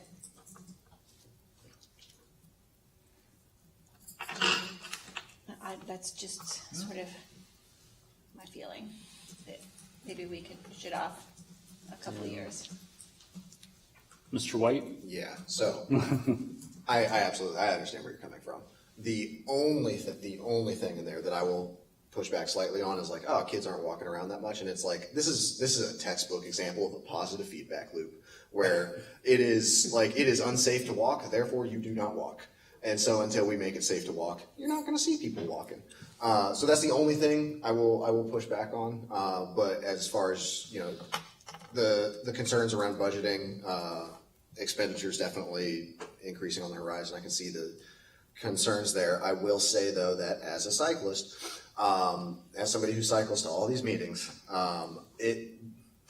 there is a disproportionate investment in motor vehicle transportation infrastructure relative to other modes of transportation, and I think that this is a good way for us to get the ball rolling and start correcting decades, and it's not just us, it's every municipality in America, start correcting decades of, we'll say, unsustainable infrastructure investments that require a significant amount of tax revenue to fund. It's an investment, but I see this as more than a worthwhile investment. And of course, I'm a little biased here because I think that cycling is the coolest thing in the world. And I think it's the most efficient way to travel. And I will say that I think that this is incredibly important just because this is a high traffic corridor. It is, I bike through there, like, it is not safe. And anything to make it safer is an improvement on the existing conditions. And I'll say the existing bike paths, unless you have a padded seat, it is rough. So I'm so in favor of this. I'm going to be like, this is, I think one of the most important things is diversifying our transportation options, and that this is the start to, like I said, correcting decades of errors.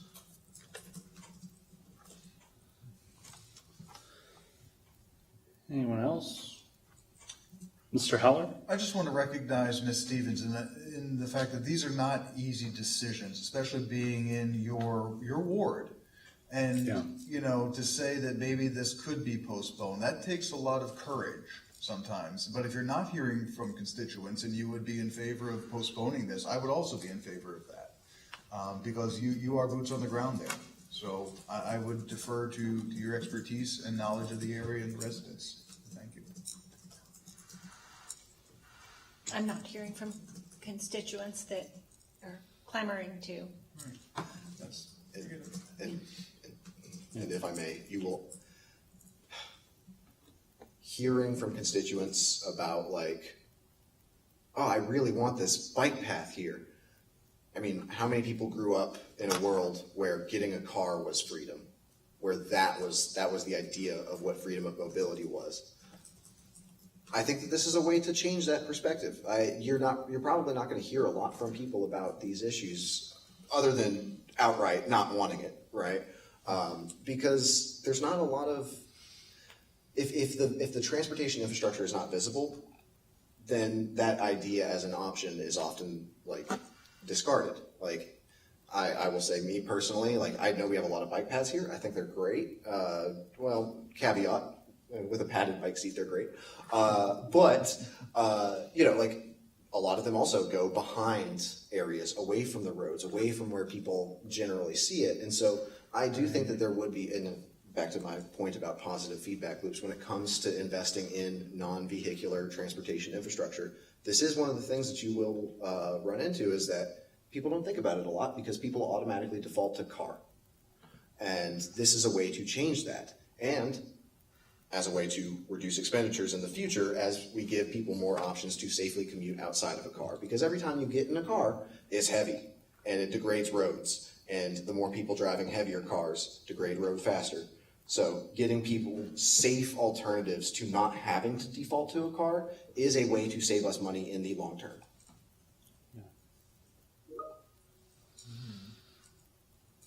lot of good points. And thinking back with this bike path, I was kind of looking at what was proposed. What I am seeing in this presentation, it looks like that bike path will either be sharing the same road surface or be pretty close to it. And as I was preparing for this meeting, I'm almost wondering, is there a different option to get a bike path a little bit further away from Blue Course? Because again, I think you cited it quite well, Ms. Stevens, like nobody is walking their kids or letting their kids just bike over to the school, because you do, as of today, you have that, missing link between Clinton and at least until you get to Martin Street of you're sharing the road surface with the motoring public. I was also thinking of something that was said as well.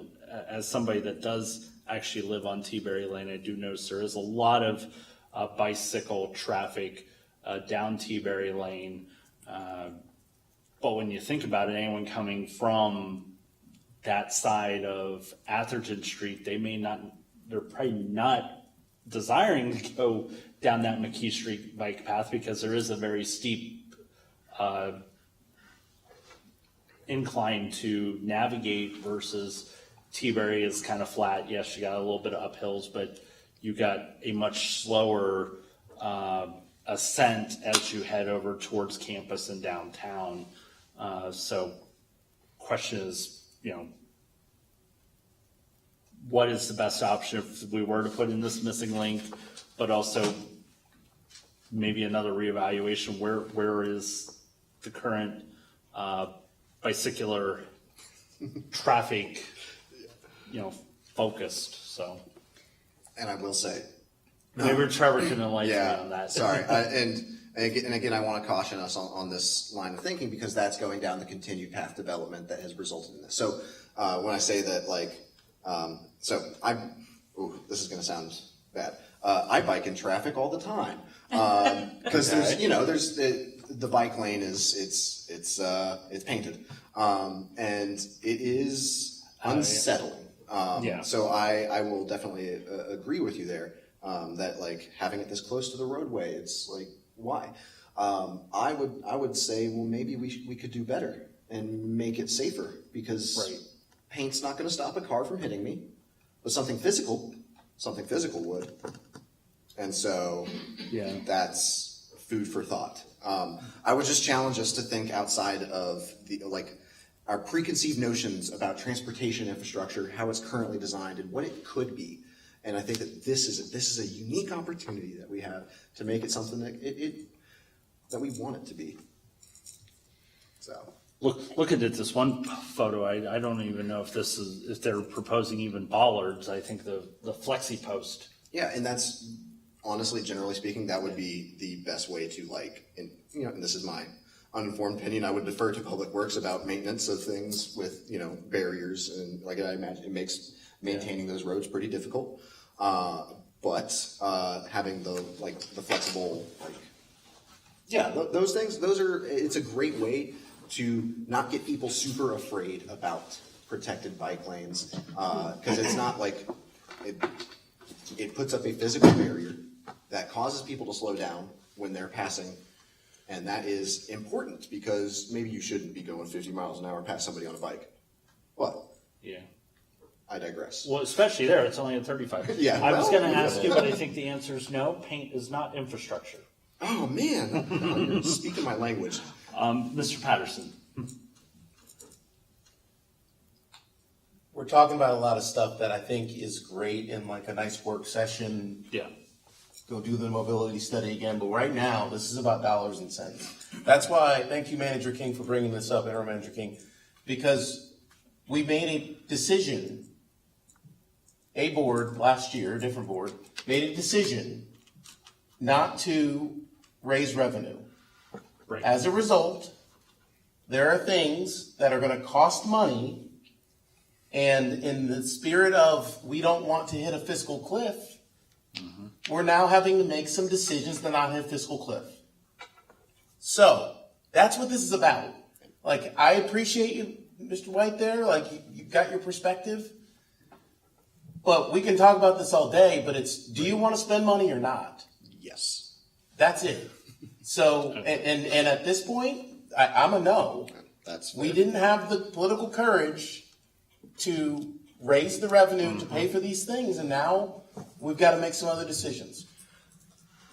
That's my perspective. And Over. And I would challenge that by asking how much we spend on roads every year, and how much cost savings could be had if people felt safe to not get in their car. And again, every time you get in a car for a little 2-mile trip down to the convenience store, that puts stress on roadways. Get on the bike and go 2 miles down to the convenience store, a lot different. Right. So, and again, in the long term, like if we're thinking long-term fiscal sustainability, a readjustment of where we are allocating our dollars, you're absolutely right. This is what that's about. And this is getting us down the path of fiscal sustainability by giving people the opportunity to not have to default to the cars, which degrade roadways a lot faster than foot traffic, than bike traffic, than bus traffic. That is the way to go, and that is why I am a yes. Yes, Mr. Heller? To move this forward, would you take a motion? Yeah. The Board of Supervisors authorize the design phase of the Blue Course Drive and Clinton Avenue bike path extension. Do we have a second on that? This is Trevor. I will second. Got a motion by Mr. Heller, second by Mr. White. Any further discussion on this? So this is the design phase. So this isn't using it to go and apply for grants or use the design. Need the design for grants. Preliminary design. Preliminary design. So the intent then is to go after grants? Yeah, that was always the intent. Right. It's the dollars and cents now of doing so. Yes, Mr. Heller? And the staff time and everything Yeah. associated with that, so, yes.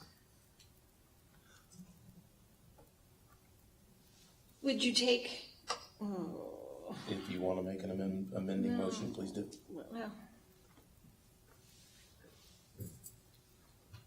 there's a part of me that just wants to push it off a year, just 1 year. Just bring this back next year when we'll have a new township manager in place. It gives us a little more time. I'm with you. If I could have waved a magic wand and do this, I would. I'm just really concerned about our finances this year.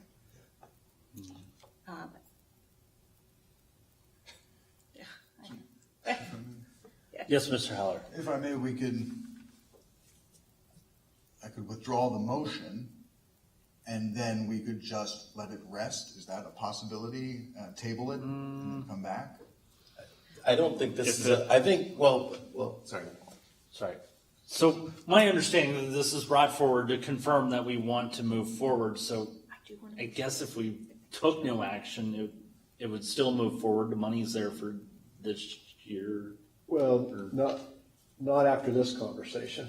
Okay. I mean, I think unless we get the nod from the supervisors, some direction from supervisors, a unanimous or not majority from the supervisors, for us to go ahead and do this. We've asked you, and we haven't got a clear yes.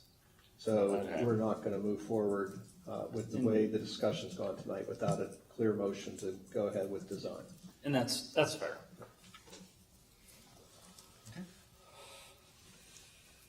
So the motion's still on the table.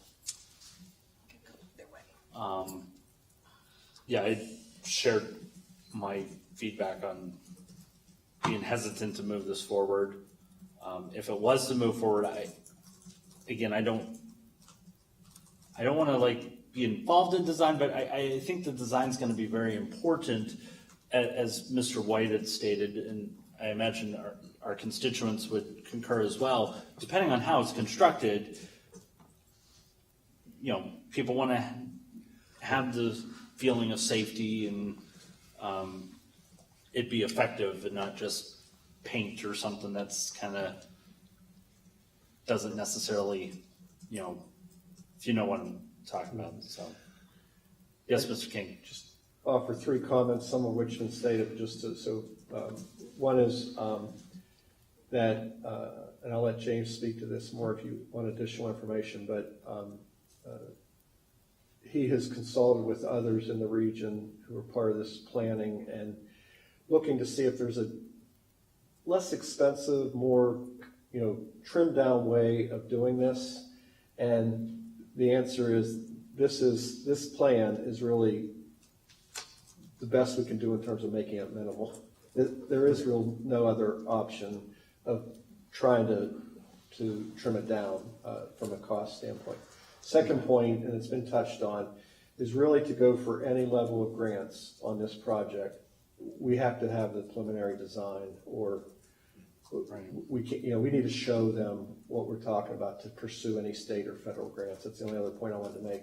And the third is that if there's no action, we could put this in the CIP again next year for the design phase, just bumping everything up one additional year. So I just want to throw all these out, but I do want to ask the assistant township manager, did I capture that accurately? Yeah, I had talked to multiple agencies in the region, and as well as our engineering consultant, to look at a least credible design in terms of what you could do there that might be a little bit more cost effective.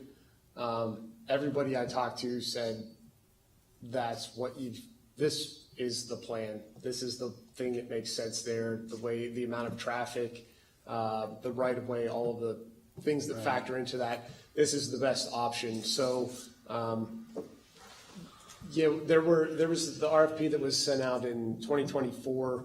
The responses that we got to that for this design phase ranged. There was a pretty big gap. Some were shovel ready, some were funding ready, but you're still looking at approximately, with everything that's changed in the last couple of years, upwards of 100,000 plus for just something that is getting funding ready.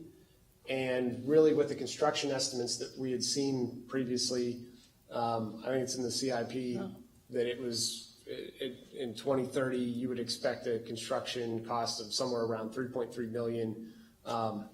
Obviously, asphalt prices are, I think the borough anecdotally is experiencing some shock on similar projects. So it would be a lot higher than what we're anticipating, whether, we get a design, a fund-ready design or a shovel-ready design. It's increasing. Mr. Patterson. Newsflash, petrol's going up. Oh, yes. Yeah. Which might be important to get people alternatives to cars, but I digress. Did you have one? I see what you did there. All right. So safety issues there at that intersection, have there been pedestrian or bicycle fatalities or incidents at that intersection of? Let me pull up my data set. I was going to say it is in this report, I believe, but that would have been as of 2018. Did we call the question? I'm sorry, I said that out loud. Yeah. Move the table. Second. All right. Okay, motion to table. All those in favor of tabling it? Aye. Wait, what happens when you table, sorry? Bring back later. Bring it back later. Yeah. It's just going to sit. Get some questions answered. Okay. Yep. So all those in favor of tabling the motion, say aye. Aye. Aye. Any opposed, say no. No? Okay. Motion table passed 4-1. So at some point we have to have a chair bring it back, right? Okay. Yeah, well, I'm almost thinking what was said about that CIP. Just push it down. Or some other cost thing that's, well, we're out of this But yeah. agenda item. Give me a second because something got, so we are at communications to the board.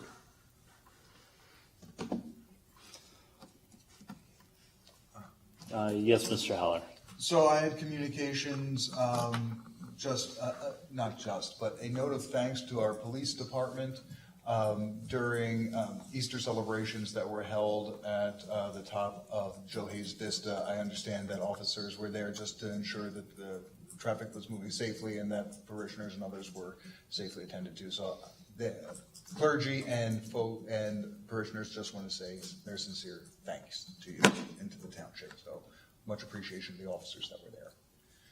And just on a personal note, my own communication, I see that there is a blinking 25-mile-an-hour sign that's been installed at Pine Grove Mills, reminding folks that the speed limit is there. That's a new thing. I always appreciate seeing that. So that's a personal note as a citizen, taking off my supervisor hat. Thanks. If you saw it blinking 25, that would indicate you were driving the speed limit. So When great you job. approach it at 45, which is the speed limit before, it goes from 45 to 25, it does remind you essentially that you need to be at 25 by that sign, at which point Okay. I am, and then I lead the, as we like to call it, the Pine Grove Mills Parade. Got it. Any other communications? I had some communications about some rental units in the neighborhood.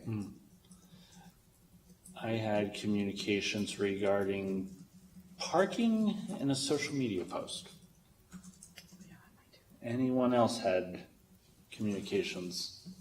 Yeah, I think I'll be bringing it to a future meeting, but the, we voted to bring before, to PML, options for them to bring on legislatively around earned income tax policy. So I put something together and so we'll bring it forward. We just wanted to have some communications with the PML folks on what they wanted to see. So, and then regarding COG, I had some communications with at COG. There was a constituent that came up and spoke, and have spoken with them since. They would like, again, some equity around the use of fields in the region and our support there. And also communications around Lucy Committee in the expansion of the regional growth boundary and where it's going and how much. And so there's been some interesting. So I guess at your next kind of readout, would love to talk through that a little bit more. Absolutely.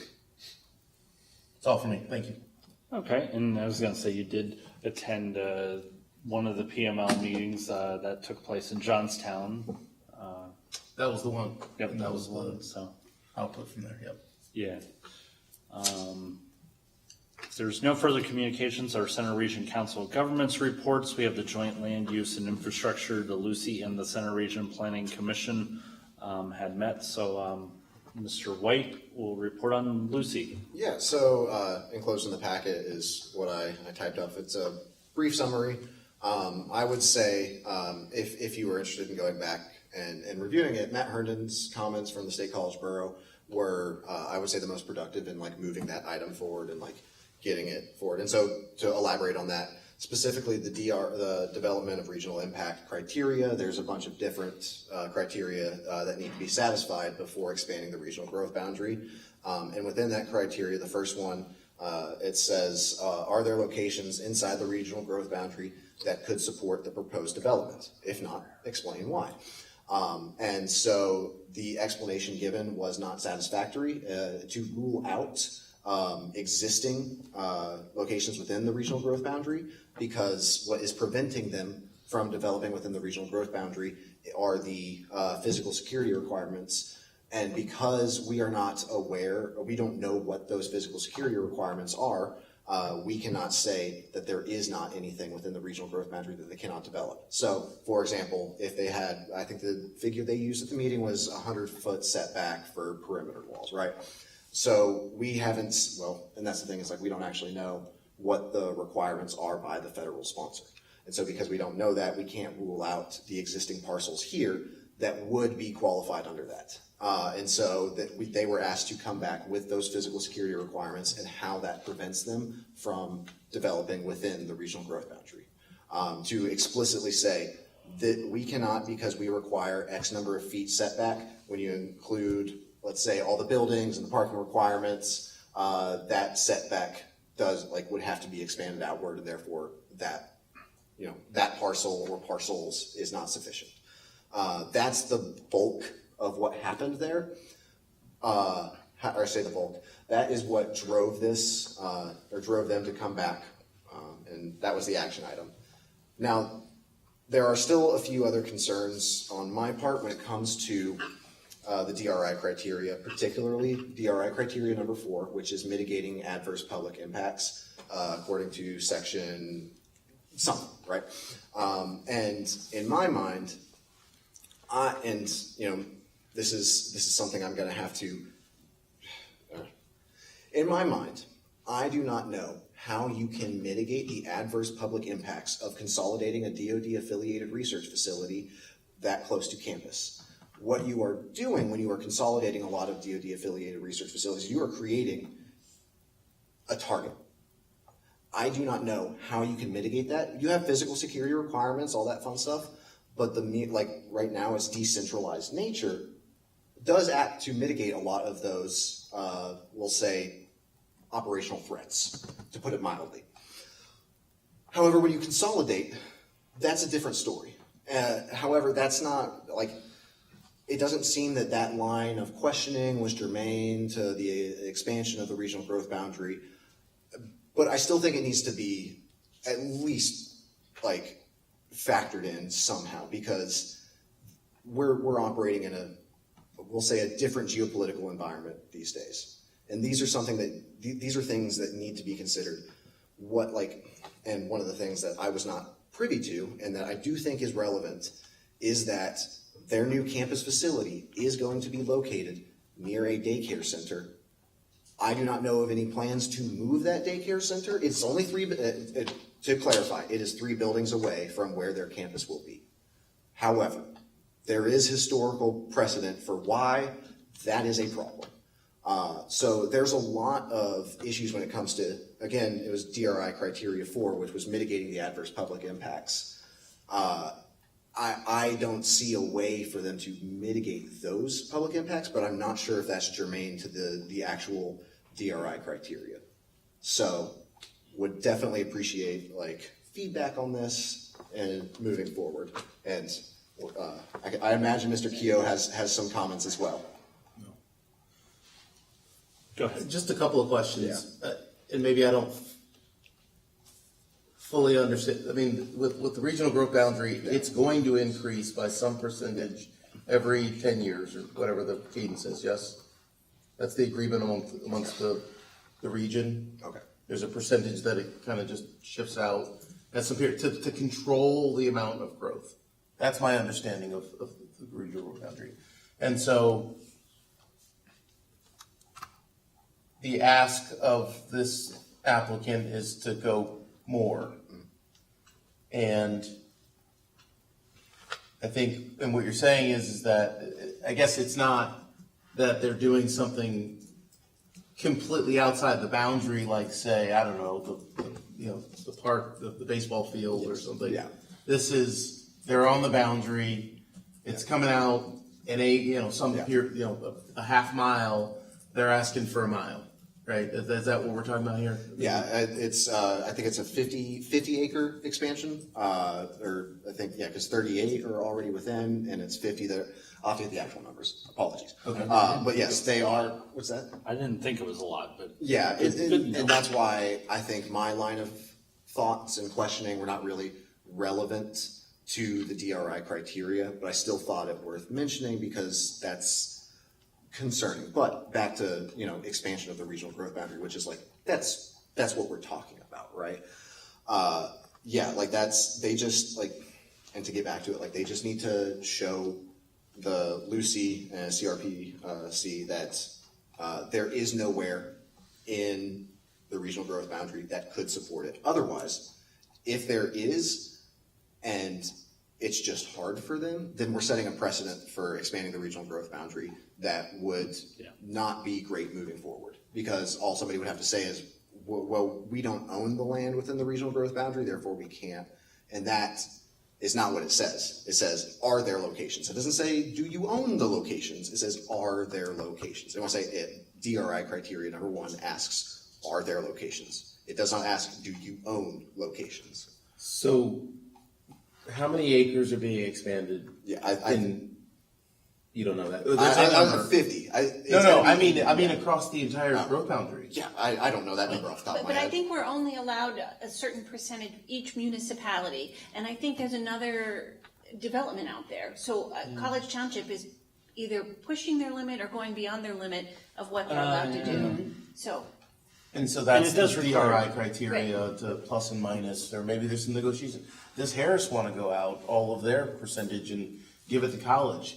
I'm hearing in your words, there's like, there's maybe some concern about the several things, but I'm not hearing have we tried to make this work within the boundaries that do exist? Yeah. And that's like, they have said that they have, but like, we don't have, like, at that meeting, we did not have the information to prove that they had. And therefore, we need that information in order to make the determination in line with what's set forth with the DRI criteria. Otherwise, we are setting a precedent that could allow for expansion of the region. Like, that's a bad precedent, and we need to just stick with the language that is in the DRI criteria. Sure. We need to have this same energy across every single thing that crosses our desks. And like, again, the ball field with the pipe they want to bring in. Like, I'm a no. Why? Because it's nowhere close to the boundary right now. And it's setting a bad precedence to then just like, oh yeah, we'll do that one pipe, fine. Yeah. At the cost of whatever. But this is it's a different precedence, what I'm hearing. Yeah. There's land, and they get a little bit, and they want a little bit more. And maybe it's a lot more. Yeah. But at the end of the day, I don't think it's a far stretch that if somebody wanted a little bit more on an existing boundary and somebody wants a little bit less, to work that out, to figure out how to make that work. Okay, that's where I am. Is how do we make this work? Because I do recognize that there's daycares all over the borough, by the way, and so I heard all these things that I'm not sure.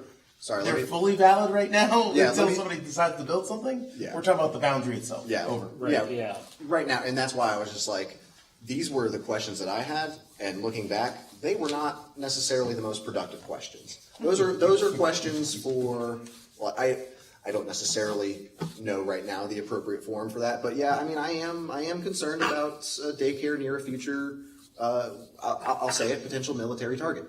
There's one right there, right? Oh. Yeah, but what I'm saying right now is like having it decentralized reduces the risk, and then centralizing it increases the risk. That is my concern. But that's not what we're talking about. We're talking about the regional growth boundary and whether or not they can expand it. Yeah. Pretty So, fair. Thank you. Yeah. so I think going into your next meeting, where is the board on expanding regional growth boundary? It sounds like we are at least in concurrence with what the outcome of that particular meeting was. Like, hey, get us some more information, because once it comes back to Lucy's gonna have the option to bring it to executive committee where, I would vote on it, and I want to try to make sure I represent and encapsulate, Ferguson Township to the best of my abilities. And it's okay if we don't have to answer that today, because again, there will be another Lucy meeting before it goes to executive committee, so I can kind of get everyone's consensus then, so I know I'm representing what Ferguson Township's gonna go into general forum with, so. No. I know. Next. All right. Yeah. Yeah. I'll just say, like, what you were talking about with the effectively a cap and trade on the regional growth boundary is very interesting. I'm going to look more into this, and yeah, I'm going to read more into this. So, yeah, that's all I got. Anything else? Thank you. I just have to say, when you say you're gonna look a little more into this, I know it's way more than that. Just a little. It's gonna come in with a 500-page report. We all have our hyperfixations, so let me have it. Did you want to hear what Mr. Keogh had to say? Absolutely, he was there, and I think he can speak. Yes, And, well, because he's the. Okay. yeah, he's speaking for himself, but he is a part of our Center Region Planning Commission. And I happen to be in attendance because this was a joint meeting of the two COG entities. And while I wasn't directed to speak to you tonight, I stayed this evening because of, in part, this discussion. Because what Trevor has presented to you, the Planning Commission was also planned to be asked for approval. And they could not do that because while we had a quorum to start the meeting, the Penn State representative had to recuse himself, and the chair would not then recognize a quorum, so the Planning Commission never voted. So we have that on the Planning Commission agenda in the future. Oh, okay. But a couple of things came to mind, and I immediately thought, boy, I need some feedback from Ferguson Township because, among other things, when they're talking about land that might be available within the regional growth boundary for this consolidation, that is a 30-year plan of consolidation of a government entity that lives in the world of secrets, and right away, two Ferguson Township sites pop up as being large enough to accommodate this 30-year growth. One of them being on Blue Course Drive. Pine Hall. Yep. And then also they were talking about the golf course at Penn State. And then we've got hundreds of acres of ag land that could fit into this. So right away, I became concerned that there needs to be some kind of direction. My concern about Blue Course Drive, folks, unless you tell me that this is all wrong, I am not in favor. I do not feel that the Blue Course Drive land that is available and would meet the acreage is a good idea, because this facility, this group within Penn State, ARL, their intent is to consolidate, and they live in the world of secrets, and I don't think secrets and residential property fit very well together. Having residents near secrets, the residents aren't going to feel real good about it. We're never going to know what's going on because we can't legislate it. And so consequently, the further away from residents I get with ARL, the better I feel about, proximity, etc. Now, whether we've got to expand the regional growth boundary or not, that's also a little different question. But that's my biggest concern as a planning commission person, and getting some sense from you all as to where we stand with regard to available land in Ferguson Township that could accommodate the ARL consolidation. And I'm not feeling good about the land that we do have at this time. But Trevor and I, we sat at the same meeting, we heard all the same stuff. I agree. like honestly, like residents, to your point, secrets, like, and on top of that, it's going to be a 2,000, like I don't want to say minimum, around 2,000 vehicle trips added on wherever it goes, and that like on Blue Course, adding 2,000 vehicles on like that would make that road dangerous. That would make that bike path more dangerous. Like, you know, how do you mitigate the adverse public impacts of something like this? Because wherever you're putting it, you're putting at least 2,000 daily vehicle trips there. So that ARL site is like by Beaver Stadium, right out there. It's gonna be on Innovation Park. Innovation Park, Yeah. which is right off the highway. Right off 99, yep. So there's no like going through the city traffic. And oh, by the way, did they talk about any jobs that were going to come? I'm just thinking about this. Like if jobs come, that's what they want. Where do they sleep? Ferguson Township. Yes. So, because they were talking about jobs in other parts of Innovation Park if they had the ARL campus so then consolidated. Pine there. Hall, unfortunately, will get developed with some residential landings. Rest of Saybrook, the other side of Hunter's Glen, other Chase. I think there's a lot of opportunity there. We're probably going way too deep. Well, See, but I think, and this is kind of, I was gonna say, this is kind of what the meeting felt like. There was a lot of like, a lot of people had a lot of feelings, myself included, about this, and it went more than it should have. Probably just like we're doing right now. But this is a heavy topic, Right. And it should not be considered lightly. And I think we're, I don't think there's anything wrong with us exploring those implications. Like if there is more jobs, where are those people going to live? And Mr. White, looking at Blue Course Drive vehicle traffic, have you seen Science Park and Valley Vista Drive traffic even before the turn lanes were put in down there?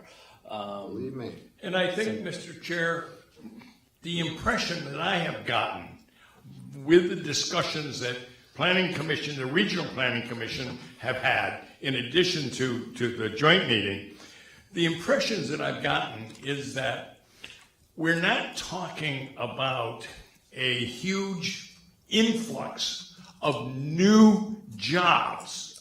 We're talking about a consolidation of their efforts with regard to the research and the work that they do, taking and some of the buildings that they've got even here in Ferguson Township and moving that part of the operation to a consolidated campus environment so that they can improve, what's been explained to me in part, is improve their communication and the logistics of some of the projects that they're working on.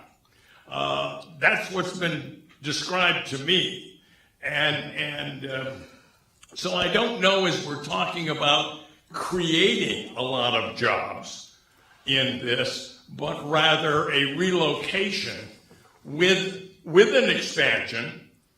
The other thing that I thought about, the buildings that they're in here in Ferguson Township, for which they're doing some stuff probably that has a great deal of security attached to it. Those buildings were built without certain security attributes in the building of them, and now as they look forward to their new work and the new kinds of things that they want to bid on, they haven't got the physical structure that can accommodate the security that they need, especially with this light and sound. And we just sent somebody around the moon. sent a few people around the moon. and so consequently, I think there are a lot of factors that in my mind justify what they're going to do, what they want to do. And now it's a matter of attaching our DRI process to their preferred location and whether we can accommodate that. Yeah. So Thank you for sharing. And I was going to say, I did watch that meeting, and even one thing that they had mentioned, like if they get like a new contract or something, sometimes it's like they got to hit the ground running, and if that means getting a building up within a few months or a year, they got to have something shovel ready and ready to go quickly. And I would caution against a military-industrial complex moving fast and breaking things, because that's not good. So let's go through this process and let's make sure everybody's right. Yeah. Did you really say that the golf course was an option? I was going to say. So here's the thing. Like, if you look at their plan, and this is I don't have the numbers in front of me, but if you look at their parking arrangements, I would make the argument that their parking arrangements have a larger footprint than the buildings, and so there is like. Yes, it would be more to build a parking garage. It would. But DRI criteria 1 does not say it's difficult to build here. It says, can you? So again, precedent. DRI criteria 1.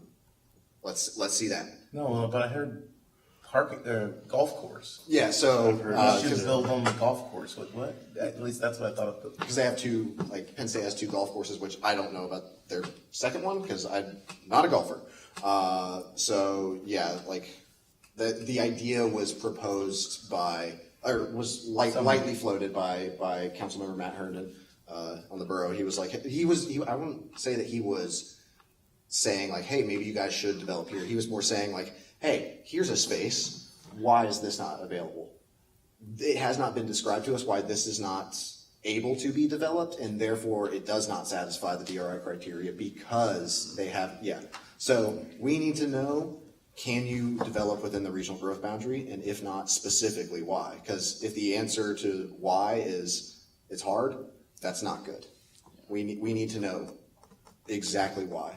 So that way we have consistency and we stick to the letter of the process.